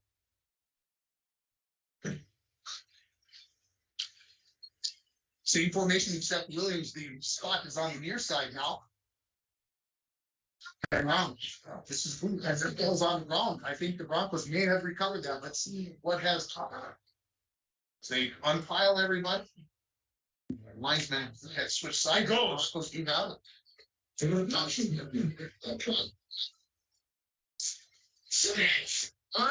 the exchange was ever complete. As soon as seems fair enough. And the Broncos are going to take over first and 10 at the 25-yard line. Okay, a lot of turnovers here early in the second half. 31-20 is the score in favor of Deer River. To a game remaining in the third quarter. A score more here. Broncos move over the pair of receivers to each side.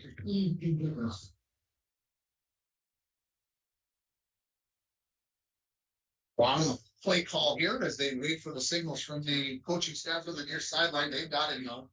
First and 10 for the Broncos. 25-yard line. In motion. Greenlee across the formation to the near side. Joslin going to hand off to Cooper Crandall up the middle. He's hitting the backfield and he's going to get maybe back to the line of scrimmage. They're going to give him a short loss, and that was JoJo Thompson again in on the tackle for the Warriors. This is going to be second and a long 10 for the Broncos from the 25-yard line.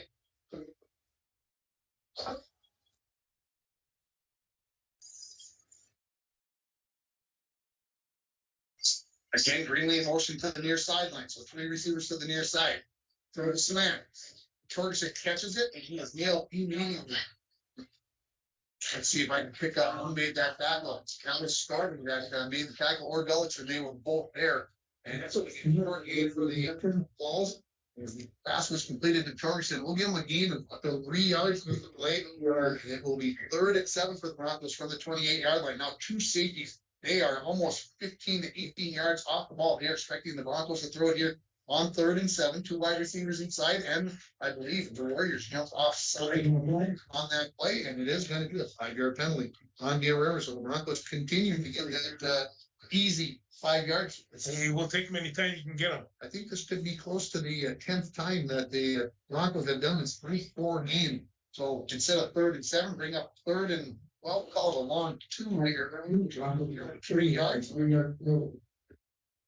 Say 3 yards on the PA. I'm going to say it's closer to that. I'm not sure how that all happened, but and they are winding the clock, making sure the greater knows they've got 2 wide receivers each side.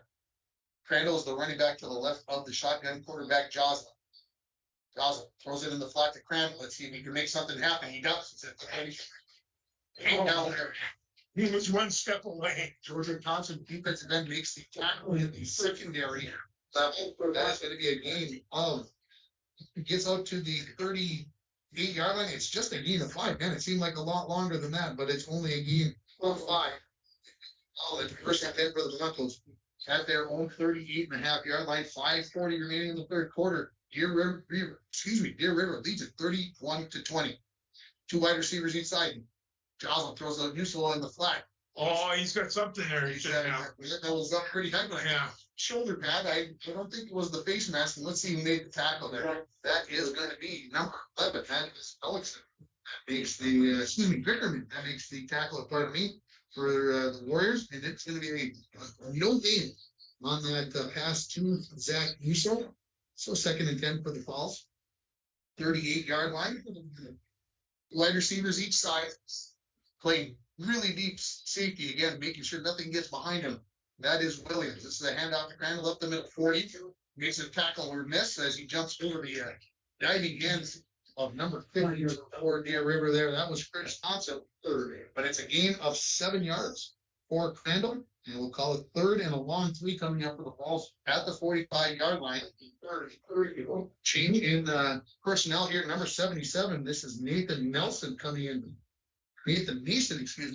for the Deer River Warriors. A little more beef in that forward line here as it's 3rd and short. And I think the Warriors are expecting that the Broncos maybe going to try to hand this ball off to Crandall in the backfield. Double wide receiver each side. Joslin going to throw in flat, nearly intercepted. Crandall's going to get tackled for a loss on that complete pass. The Warriors not fool on that play. And it's going to be a loss of, let's see where they put it down. One official saying 3 yards. One official is going to say 4 yards. It's a loss of 3 yards. Put it back on the 42-yard line. It's 4th and 6. And the Broncos are going to bring the punt team out here. Landon Buttress goes out on the side. It goes with a promising move there. They actually have 7 or 8 plays there as they move up from the shadow of their own goal line. And now back deep. That's going to be Ellison. We'll see what this punt does here. Snaps a little bit low. Rodgers maintain composure, not to kick away. It hits at the 38, and we've got a flag away from the away from the ball as but not, and one of the Warrior players, that is like, they were tied up. They go back and bump shoulders with Ryan. So I see what the flag is before we say that the ball is going to be set down at the 26-yard line, because I don't think it's going to end up staying, unless they call it both ways, guys. I'm not sure. 32-yard punt with no return. And you see where they put the ball down, 1st and 10 for Deer River. You're listening to high school football on They're going the other way on Lakes Country 104.1, and also on here in the International Falls in 96.9. So it is going to be a 10-yard penalty on Deer River. It's a holding call. So back the Warriors up 10 more yards. They'll put the ball down on the 10 for Deer River right here. 3:31 remaining, 31-20. Deer River leading. It was 23-20 at the half. Deer River goes with a couple wide receivers to the far side. They've got I-backs. Gullickson is the tailback. Hand off to Gullickson. He makes one guy miss, and then coming up, Torgerson is going to wrap him up and hang on for dear life. And he's going to hold him to a gain of about 4 yards. Good job by Torgerson. He came up, put the shoulder there, hung on. Life, and I'm going to tell you, Randy, I'm not going to be able to pick that one. I'll have to go 50 something, but folks, come on in. Try it. Just stand out there in the rain. Although you got your radio on. I'm not sure why we lost signal there. So as the Warriors come up, they're going to come up with 2 tight ends. Williams is the wing to the near side. The ball is on the near hash, behind backfield. Ryder puts a man in motion. Williams across the formation from right to left. Turn around, hand it out to Gullickson. He's got a hole. It cuts back up in the middle. He's across the 30, 35, 40. And he's going to be dragged down at the 42-yard line by Torgerson. And that is going to be Torrin Thompson that is in on the tackle, but not before Gullickson is going to pick up 23 yards on 2nd and 6. And the Warriors were back on their own 17-yard line now, 1st and 10 at the 44-yard line, under 2.5 now remaining. In the third quarter, Warriors have scored the only touchdown of this second half as they scored on the opening possession after they recovered the muffed kickoff by the Broncos. 2 wide receivers to the far side of the field. Gullickson remains the I-back. Why change it? Just turn around and hand it off to number 24. They do. 45. Race to the outside. 50. 45 to Bronco territory. Torgerson knocks him out of bounds at about the 42. We've got a flag right at midfield. Yeah, it looked like there was a shot in the back there.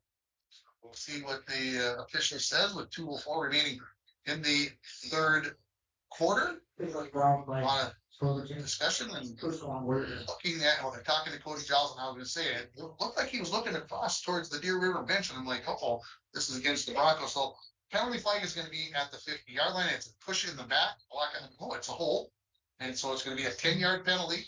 So it's going to put it back on the 44-yard line. Okay. So Deer River Warriors, they'll have a first on 14 from the 40-yard line. So we're 2 minutes before this delay takes place. No, they did start the clock finally. I thought the clock should start. The Warriors are going to come up 2 tight ends. Now they're going to go with the still guys. Matter of fact, they're unbalanced here to the near sideline. And there's Fisco. He's in the net. Skeleton bounce off a couple people. I'm trying to get to the outside, and he skips to jump on his back and hang him down. He was riding him there for a second. Where he was able to get to the outside. Kenyon Olsen comes back in his ball game. He is going to be replacing Donovan. And so we'll call it a game from the 40-yard line out to the 47. So a game of 7 for Gullickson on that unbalanced place. We're going to bring up 2nd and 7 for the Warriors. Gullickson keeps on picking up chunks here, Tim. Broncos, they'll be at home next week. Yes, he does. Broncos will be at home next week. They will be taking on Hinkley Finlayson and the Deer River Warriors. They will be playing versus East Central at split backs in the backfield. 2 wide receivers to the near side. Right under center on 2nd and 7. They flinched. Right guard there, I believe, flinched just a little bit.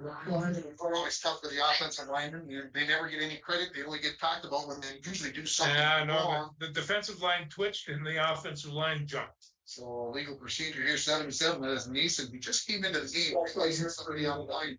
So instead of 2nd and 7 for the Warriors, bring up 2nd and 12. Bring from their own 42-yard line. Minute remaining. I'll wind the clock here. Deer River led 23-20, 15-8 after the first, 23-20 at the half. They lead at 31-20 on your Napa Auto Parts and PCA scoreboard. Stay tuned for our post-game show coming up where we'll run down the scoring. We'll have it. Well, we're not going to have an interview with it unless I get something figured out from Randy. That's not going to happen. That trips bunch formation, they've had success with this formation in the run game. Turn around, Myers just going to take this as the quarterback goes around the wide side. He breaks a tackle. He's off to the midfield stripe. And we've got a flag coming in from the back judge. So do we have another one right up here? All the Warriors. That's the time stops at 5 seconds left. This flag brought to you by Arrowhead Transit, 1-800-862-0175. Option 5 for a ride in International Falls. And I've been a little negligent on my Arrowhead Transit read. I apologize. We've got some flags here over the last few plays. And just trying to stay in the ball game here. And it looks like this is going to be against the Broncos as the umpire is standing at the 49-yard line, and he is going to walk towards the goal line. This is going to be a 15-yard penalty on the Broncos, as this is a personal foul face mask and put the ball on the 36-yard line. So not only do they pick up 7 yards on the rush by fire, 15 more yards. And now Deer River in Bronco territory at their 36-yard line. Possibly the best play of the third quarter coming up here for Deer River. We'll come with that bunch formation to the near side. The lone running back is Gullickson. He's fairly close to the line of scrimmage. Pryor is under center. This is going to be an end around with Munt, and that is not going to hold number 66 Brady Skitzer. He's going to throw the Munt in. Negative plays for the Warriors in this ball game. And when we come back to start the fourth quarter, the Warriors are going to have 2nd and 15 from the Bronco 41-yard line. We're going to take a 60-second timeout. Come back with the fourth quarter. You're listening to Warrior Football on 96.9, Bronco Football on 104.1 in International Falls. And we're back with breaking news. The new Coke Zero Sugar might be the best Coke ever. That's right, Jim. With an improved taste and 0 calories, make sure... Jim. Ooh, yes, this tastes like the best Coke ever to me. We're on the air. I need to try it first. With zero sugar and now even more delicious, it's the new Coca-Cola Zero Sugar, the best Coke ever. Find out for yourself. New vehicles coming in at Ekman GM of International Falls. Check this out. New 2022 GMC Sierra 1500 four-wheel drive. Sale price $65.70. And this new 2022 GMC Yukon XL four-wheel drive SLT. Price to move at $72,770. And this 2022 GMC Sierra 1500 four-wheel drive Pro. Sale price $45,745. GMC, we are professional grade. GMC. Find out more at EkmanIFalls.com. Fourth quarter, the Deer River Warriors are driving. They got the lone touchdown, did the Warriors in that third quarter. It was a 20-yard run by Ty Gullickson, and the 2-point conversion run was by Storley. And the only reason why I can remember that, I didn't write it down. The only reason I remember it is because I said that was the third 2-point conversion by him. Although we have me for 2, so there was a pass in there as I recall. But anyway, as we come out of the yes, just 2. Anyway, am I thinking? No, he had the. No, I think he did have 3. They had the extra point kick, the run, then the 2-point pass, and then the run. So they've only got 3, right? I'm doing the math right on that. So as we get here, got a little confusion here. Not exactly sure. I got everything set up, right? So 2nd and 14 coming up for the coming up for the Deer River Warriors. After the loss of 5 yards on that tackle by Brady Skipstead, 4 flaws. Warriors will come up with the 3-bunch look to the right-hand side of the formation. Warriors going right to left now in this fourth quarter. This is going to be Ryer all by himself looking for some room to the outside. He's got it. He's to the 35, and Yusuf is going to drag him out there. And did he get up a little high? Because here comes the flag from the line judge of the first. So let's see what the tackle or what the penalty is going to be. This flag is brought to you by Arrowhead Transit, 1-800-862-0175, option 5. Or ride in International Falls. It looks like the looking like they're going to head towards the goal line for in Deer River's favor. So it could have been a face mask by Usos. Maybe he got up a little bit high. But now, let's see. Ball's at the 33, and now the is going to be stepped off against the Broncos. Let's just see here. It is a face mask. He caught one. That's why it looked like he said was holding. It must be, he only marched off 5 yards. 5-yard penalty. And so what we're going to have here is second and about 2 yards after that play is done. Ball is at the 28-yard line. 7:52 remaining in this ball game. I backfield for the Warriors. 2 tight ends. Running formation, folks. You got to believe that it's going to number 24. Pryor just well lost that. It is into Gullickson's hands. He's got the first down and more. As he's down near the 20-yard line, Torrin Thompson came up as a part of that tackle, as well as number 4, Ezra McGonigal. So it is now first and 10 for the Warriors at the Bronco 22-yard line. We'll call that a gain. Plus 6 yards on the play. And the Warriors, with that 11-point lead, they're up by 2 scores. And if they can put one in here, you'd almost think that that's a nail in the coffin for the Broncos. As although they did score 2 touchdowns in that very quickly in that second quarter. The Warriors will come up with an eye backfield. They'll put 2 receivers to the far side. Now Gullickson is going to motion out to make it trips to the far side of the field. Sterling right up off tackle. He's got 6, 7, 8 yards as he runs over the top of Torrin Thompson, who gets in on his second tackle in a row for the Falls. They're going to put the ball at the 13-yard line. It's a gain of 9. If everything pans out right, it's going to be 2nd and 1. Short yardage here for the Deer River Warriors. Late in the fourth quarter, Grand Rapids 63, hitting 0. Boy, no surprise there. Grand Rapids a pretty good team, and pass record, they score points. They're going to drop to 0-4 on the season. The Warriors come up with 2nd and 1 from the 13-yard line. Eye backs, 2 receivers to the far side. Austin is going to motion out again. Will they give the ball back to Story? Sure, why not? He's got the first down. Down near the 10, he just keeps grinding, and good solid run there, and holding him up there is Skifstead, and somebody fell out, and coming over, not too heavy, that's running back was being great pick up. So that was Hidfield come over there. It was Kenny Olsen that was at the bottom there, maybe a little bit of a extra there as he was trying to maintain that tackle. Give him a gain of 3 yards on the play, and it is a first down, and it looks like it's right on top of the 10-yard line. So it's 1st and goal for the Warriors from the 10-yard line. Are you there, right? I'm here. No, you're not there, unfortunately. And I can't explain to you why. Here's Gullickson. He's going to break to the outside, and it's a race for the pylon. I said that earlier in the game, and he is in for the touchdown on the far side of the field. It is a 10-yard touchdown for Ty Gullickson. The Warriors now lead it by 17 points at 37-20. On your Napa Auto Parts and PCA scoreboard, need a new battery? Score one today at Napa Auto Parts International. So we'll see what the Warriors decide to do on this extra point attempt as Gullickson goes in. Well, this is his 3rd touchdown. This one's from 10 yards out. He's not for 1 for 9 and 20. So they'll go with the unbalanced line here on this 2-point conversion. Pitches to Gullickson. He's got all kinds of white jerseys in front of him, and we've got a flag. So hang on before we count the 2-point conversion here for Deer River. 10-13 remaining in this fourth quarter. Two-point conversion attempt here. The Warriors are up by 3 scores, which makes it very difficult for the Broncos with just over 10 minutes remaining. And we get a holding call on Deer River. So we'll back it up 10 yards, and we'll do a 2-point conversion all over again. We'll see it.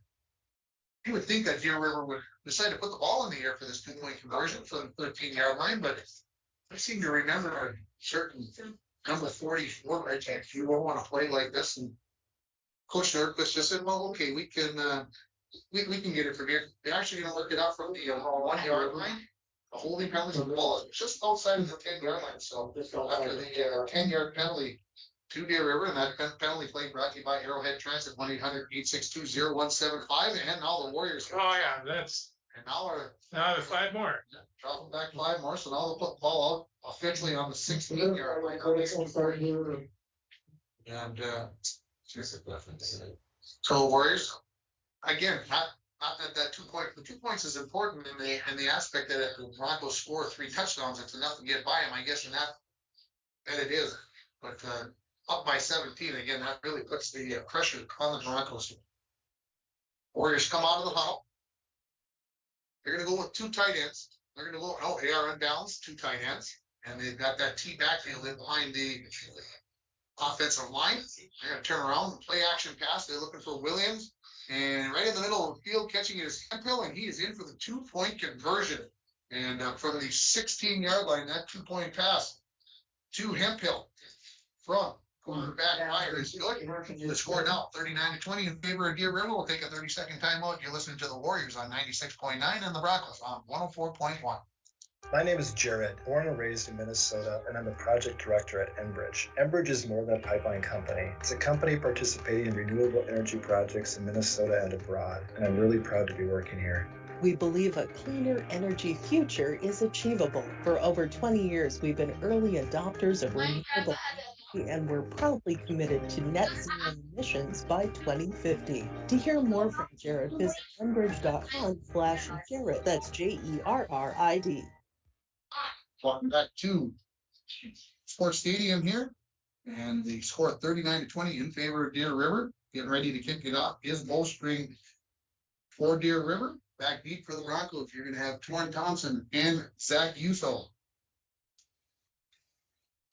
Hand is up. Wait for the whistle from the referee. There it is. And the kick is away. So it's going to be short. It's going to hit about the 30-yard line. Going to be picked up on the bounce by Uso at the 24. Race to the near sideline. Gets to the 30. And he's going to be knocked out of bounds there by Gullickson and Sorlick. Hey, they've been making a lot of times. Right there as well. So I'll tell you what, the Deer River coaching staff not taking any chances. They got their studs out there on the kickoff. The kickoff is the 36 yards and returned by Uso out to the 35-yard line. So an 11-yard return. That's where the Broncos start, 1st and 10. Trailing by 19. So 3 scores here for the Broncos. I do that all the time. Broncos are going to go 3 wide receivers to the far side. One to the near side in Torgerson. Handed off to Cooper Crandall and a big hit. Number 6'4". Holy smokes, that is Bryce Herring. I haven't said his name yet tonight. And he made up for all of that. His knee hits Crandall at the back. They realize they lost 3 yards on the 2nd and 12 for the Broncos from their own 33-yard line. Herring is quite a bit larger than Cooper Crandall. He hit him up with the full body on that one. That just that one had to hurt. 3 wide receivers again to the far side for the Broncos. Crandall gets it up the middle. He's going to get back to the original line of scrimmage and maybe half a yard more. We give him back to 2 yards that he just lost. And the Broncos, 3rd and 10 now from their own 35-yard line. Under 10 minutes, under 9 and 11 minutes remaining here in the Broncos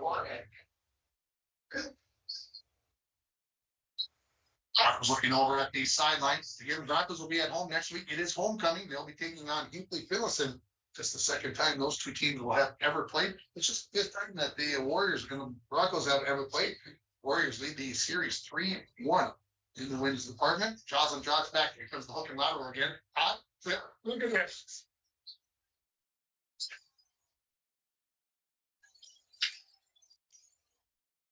And the left. 26 minutes. 5 yards on the plate on again. Hook and lateral. We already strikes.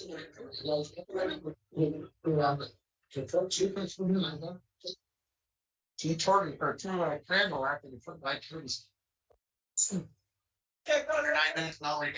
Long 39-20. Just score and that bottom part scoreboard. Stay with that same formation for the Broncos. A little bit low. Crandall is going to be hit in the backfield. Herring was there. Along with who else? He's not the lot. Joe Thompson.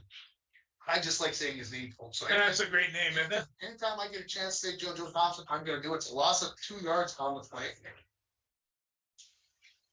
They have a 2nd and 12. Well, this one's kind of familiar. That's what happened the last time the Broncos got 1st and 10 was a 2-yard cross. 3 wide receivers to the left. Receiver to your side.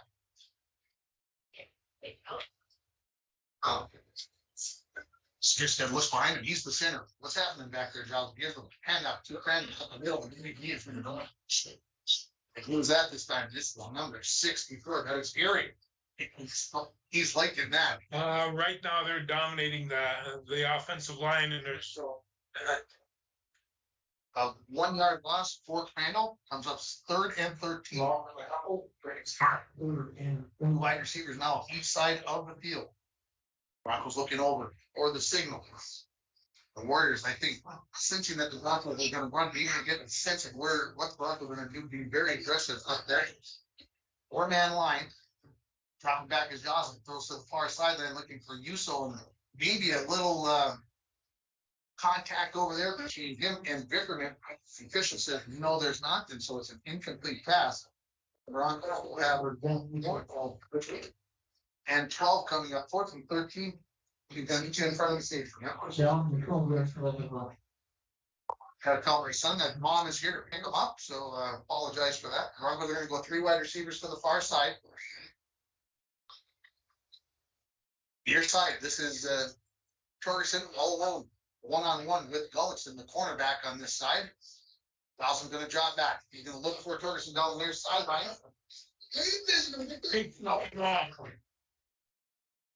Slide in there and come up with that one. Could not maintain possession, and the Broncos will turn it over on their River 43-yard line. They'll start first at 10 there. Ty Gullickson really had great coverage on that play. Real close to interfering, but not quite close enough.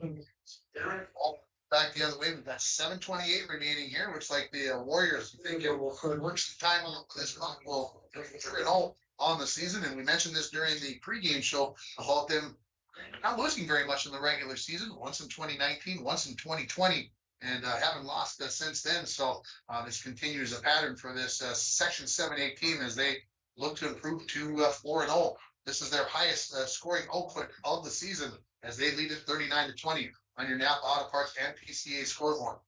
2 tight ends, high backfield, in motion, goes Williams across the formation to the far side of the field. Turn around, turn it off to Gullickson. He lost the handle on the ball, and it's on the ground, and it looks like the Broncos got it. Excellent. 7-4 comes up with it.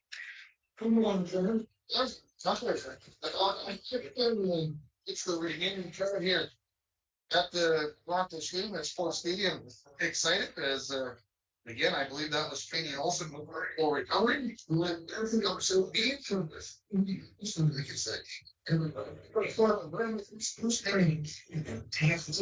got it in the black. The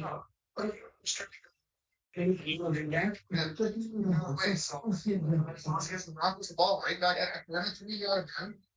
3 wide receivers to the far side of the field. Crandall looking for room at the middle. Not much there. And coming up with the tackle, that is going to be Storley. Give it a gain of 1 yard on the play for Crandall. 2 yards to the Broncos. This might be down 19 points. They need to get into the end zone. Sticking with the run here. I'm not saying that's the wrong choice. You got to still keep the defense honest. But I almost want to see him put some up here because you need 3 touchdowns and there's less than 7 minutes remaining in this ball game. 2nd and 9 for the Broncos. On the 42-yard line, of Deer River. That's drops back, throws it in the flat. Boy. He saw that one. He's like, 0 for 6, but it just kept rising over the top of his head. It incomplete as it misses Zach Uso on the far side of the field. Now that's 3 straight incompletions for Cody Joslin, the quarterback. It's going to bring up 3rd and 9 for the Falls. Clock stops with 6:43 remaining. That obviously helps the Broncos here. They'll stay with the 3 wide receivers to the far side. Ball's on the left, near the left hash. Lots of room over here for Torgerson on the left sideline. They're going to throw it in the flat to Crandall, and he loses the handle on it. He kicks it down. Afterwards, Taylor Thompson, and I think some of the fans to my right, they'd like to see it everywhere. That's for sure. Could have been a penalty. That's going to be an incomplete pass. As Crandall has dropped the ball, and then he kind of hit that away from him a little bit, but Thompson nonetheless put the hit on him. The Broncos are going to now have 4th and 9. Briggs pass in his hand, 39 yards. You can see him adding the 42-yarder here. Joslin sets the troops in motion. He draws back. He looks left. Nothing back to the left. The middle. Brady. That's who he was looking for. And the Broncos, after the football recovery, are going to take it right back over to the Warriors on times. So here it is, first and 10 from their own 42-yard line. CJ Hafford is going to come out on the field and he's going to get Seth Edison a little bit of a break. Seth a couple fumble recoveries last week. Defensive non-position also not come in and play a little tackle here. Is looks like Jocelyn is going to move to the defensive end position. Usually in that position, because the Broncos really are at 4-4. You know, that I look at that defense and the Warriors come up. I got that T backfield, couple of wide receivers to the far side. Pryor, Johnson, and why not? He breaks the tackle behind the scrimmage, lays on the brakes about the 45-yard line, and he'll be brought down right there after a gain of 3 yards. On the play, 2nd and 7 for Deer River coming up as the clock is counting towards 6 minutes remaining in this ball game. To tell was in on that tackle for the Falls. There was a close to first purple jersey there. The Warriors, you would think in that slow down, no rush. Tell Sam Ryder, the quarterback, look, you know what you're tell a joke and keep things loose. Don't be in any hurry to get to that line of scrimmage. Here's 2nd and 7. Let's here's the same formation. Here's a couple of wide receivers on the far side of the field as the Warriors go right to left in the 4th quarter. And this is Gullickson with that T backfield that gets just short on the midfield.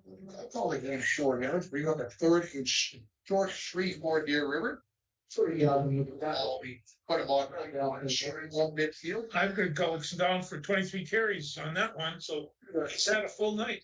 And we'll put it right on top of the 50-yard line, so we'll give them an extra yard there on that play. So 3rd and 2 coming up for Deer River. 5:20 and counting remaining, and we're going to get a timeout. No, we got an official's timeout. And Bronco played it down. I did see that happen. Jensen is down in the middle of the field. Why don't we take a 30-second timeout here? We'll come back and more from Sports Stadium. You're listening on 96.9 in Grand Rapids and 104.1 in International Falls. I'm Andrew Saul, Commissioner of Social Security. Beware of scams pretending to be government employees. Real Social Security employees will never threaten you. Callers threatening you with arrest or other legal action and demanding money are not from us. If you receive a call like this, hang up. Do not provide them with any form of payment or information. Report the call at oig.ssa.gov. Back to Sports Stadium to be able to walk off the field under his own power. Coming back into the game is going to be Parker Wilson. He'll step back into that inside linebacker position. 3rd 2 coming up for the Warriors. The ball sitting right at the midfield stripe. And again, we're happy to have you along on KMFY in Grand Rapids and on Lakes Country 104.1 KSDM right here in International Falls. Squadron tomorrow morning, we'll have the Rainy River baseball team, and we will also have the Fort Francis Lakers hockey team as they get their season started tomorrow night. We'll have hockey on the air on Lakes Country 104.1. Pregame start at 7:10. We're also going to have Indus Volleyball on the air tomorrow morning as well. Busy day for me tomorrow. Ryder. He's going to roll out here. A couple of blockers in front of him. He's got 45. Basic guy missed 40, and he's going to run out of bounds at the 35-yard line. I think that was a wise choice there. Right? No need to try to take anybody on there. Give up 15 yards or see where the official waiting a long time. And he finally says, put it at the 33-yard line. Give him 17 yards. And it's a first down on 3rd and 2 for Deer River at the they can kind of shorten it a little bit there. The official on the near side looked like he put him at the 33. The official puts it down at the 34. Okay, 16 yards for Ryer. Under 5 minutes remaining. He does go out of bounds, so the clock is stopped. 4:52 remaining. Cromwell defeated Southridge by a final score of 15-19 tonight. High backfield for the Warriors. 2 wide receivers to the far side of the field as the ball is on the near hash. Turn around. A little bit of an option here, and Ryer decides to keep it. And that is going to be number 54. That is Brody Carlson that comes up with the tackle. Let's see, no gain on the play. Maybe a short one. Put the ball down. Yeah. Drop back about a half a yard on the play. We'll leave it. That's no gain. So the 2nd and a little bit more than 10 coming up here as Hemphill is going to bring the play in. Just making sure that was come up bunch formation to the right side of the tackle.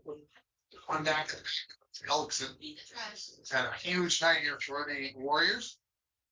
The Broncos have gone back to their 52 defense. Gullickson finds some hole back onto the far side. He was supposed to come to the left side crease, and he's going to get near the 25-yard line. This is going to be real close to a first down. We'll give him 9 yards for Ty Gullickson. 3rd and 1 coming up for the Deer River Warriors at the Bronco 25-yard line. 19-point lead here for Deer River. It was 23-20 at the half. The Warriors have scored the only 2 touchdowns of the second half. They've also added 2-point conversions for their 16 points. They're come up with 2 wide receivers each way. It's a pretty sure play to Nelson like this, right? What you think? Yep. He's got enough for the first down. Chipping out there is going to be Brody Carlson. Not until Gullickson gains about 3 yards. Now, put the ball at the 22-yard line. 1st and 10 for Deer River there. First, we got to that Coach Brent Shimek just look, we'll just run this clock out. We don't even need to get in the end zone. I'm sure he'd like to, but in the end, he'd just be happy to run the clock out and not let the Broncos ever get the ball back, right? I would. I mean, that kind of is the mold right now. If you give them the ball back, then they got a chance to score. Right? You obviously picking it, playing ground, and all that other stuff, and now you bring stuff into this. So I think you'd just be happy to see the clock run out here, and the Warriors still in possession. 2 tight ends, high back here. On call by Ryer, almost lost the handle on it. Storley was the tailback, and he's hit in the backgate by Parker Olsen, who was blitzing, and then going to be brought down by it. That's right. McGonigal showing even a run. I'm going to take the timeout with 2:38 remaining. And they're going to put the ball down after a 1-yard gain over Storley. 2nd and 9 coming up. This time I was brought to our service master of international passport. Home that is professionally named all year round. Call service master at 218-283-4475. Todd and Gretchen will take very good care of you. Let's just see if I've got any updated scores from around the area. As we'll keep it right here, Big John. And see what I got going on. The Twitterverse, as I like to call it. And see if you got any scores of importance to our area. Tomorrow morning, Graham, 36, Chisholm 0. Chisholm suffers their first loss of the season. What else is crowding? Anything around here? It's 6.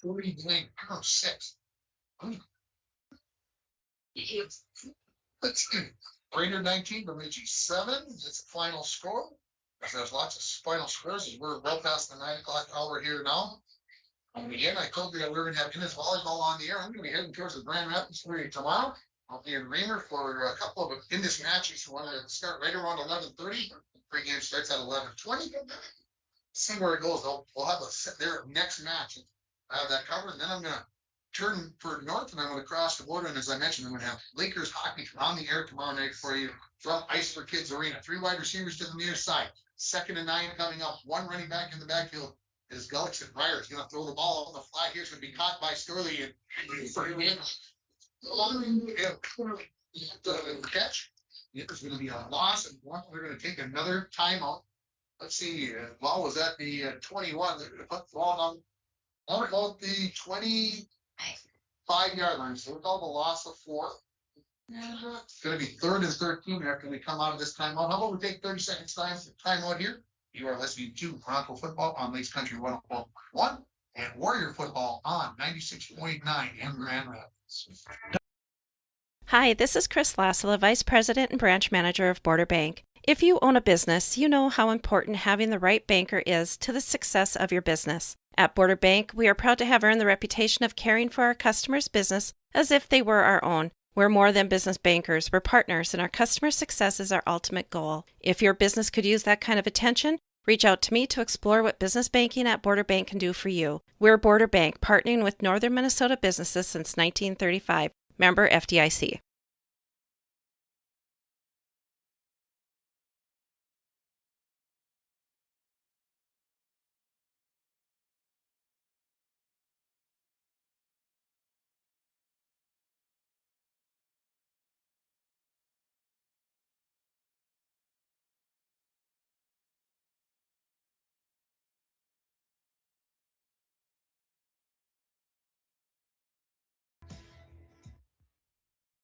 Screen pass to Month. Broncos are on it, and he breaks a tackle. He's into the secondary. He's dragging tacklers down towards the goal line. He is not.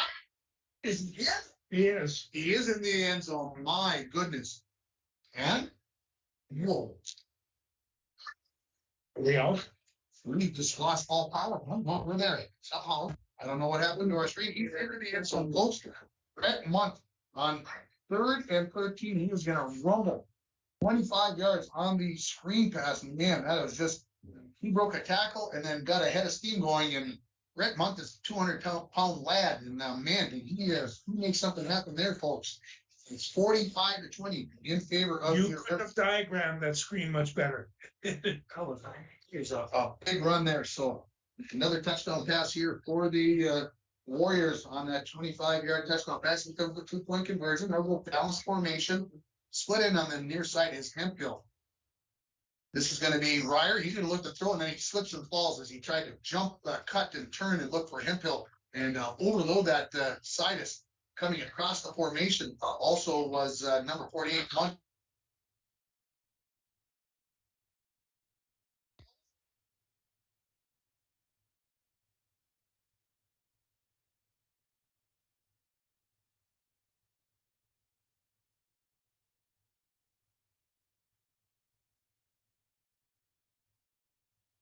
Hi, this is Tony Skifstrom, Consumer Loan Officer at Border Bank. Finding the right vehicle can be challenging these days, but finding a competitive loan rate is a breeze at Border Bank. If you are in the market to purchase a new or used vehicle, take the stress out of the car buying process. Stop in and visit with me to explore what amount and interest rate you would be qualified for. We're Border Bank, your consumer loan headquarters for new wheels. Member FDIC.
Rainy Lake Medical Center is proud to offer local athletes a robust sports medicine program that includes comprehensive rehabilitation for athletic injuries, post-surgical rehab, and return to sports guidance.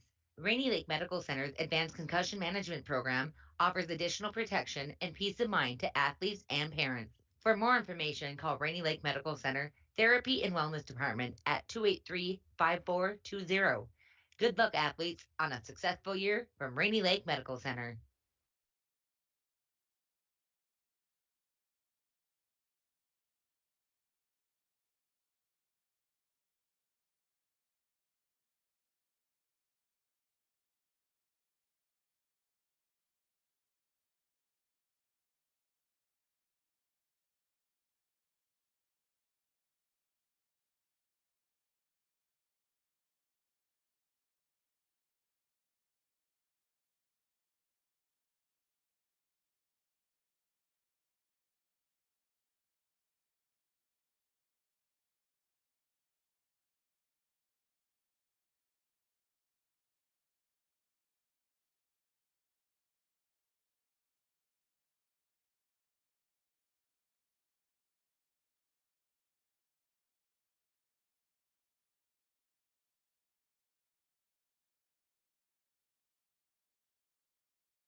Hi, this is Sam. And Megan Cassable.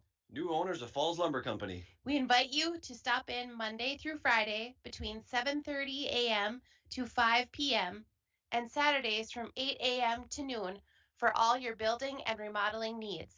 We look forward to serving the borderland and surrounding areas with the best service and products in the lumber industry. From paints and stains to fireplaces and decking, Falls Lumber Company has you covered. Falls Lumber Company, 201 4th Street in the Falls.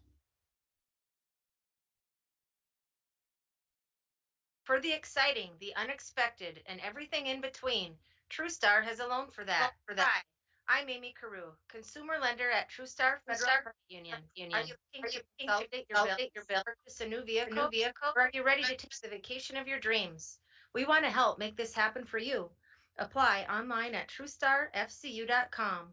Call or stop by and see me in person. We'll work together to find the best option to fit your budget. TrueStar, where banking is brighter. Federally insured by NCUA. City Drug, your community health Bart pharmacy, invites you in to check out the Chatham Green Pans.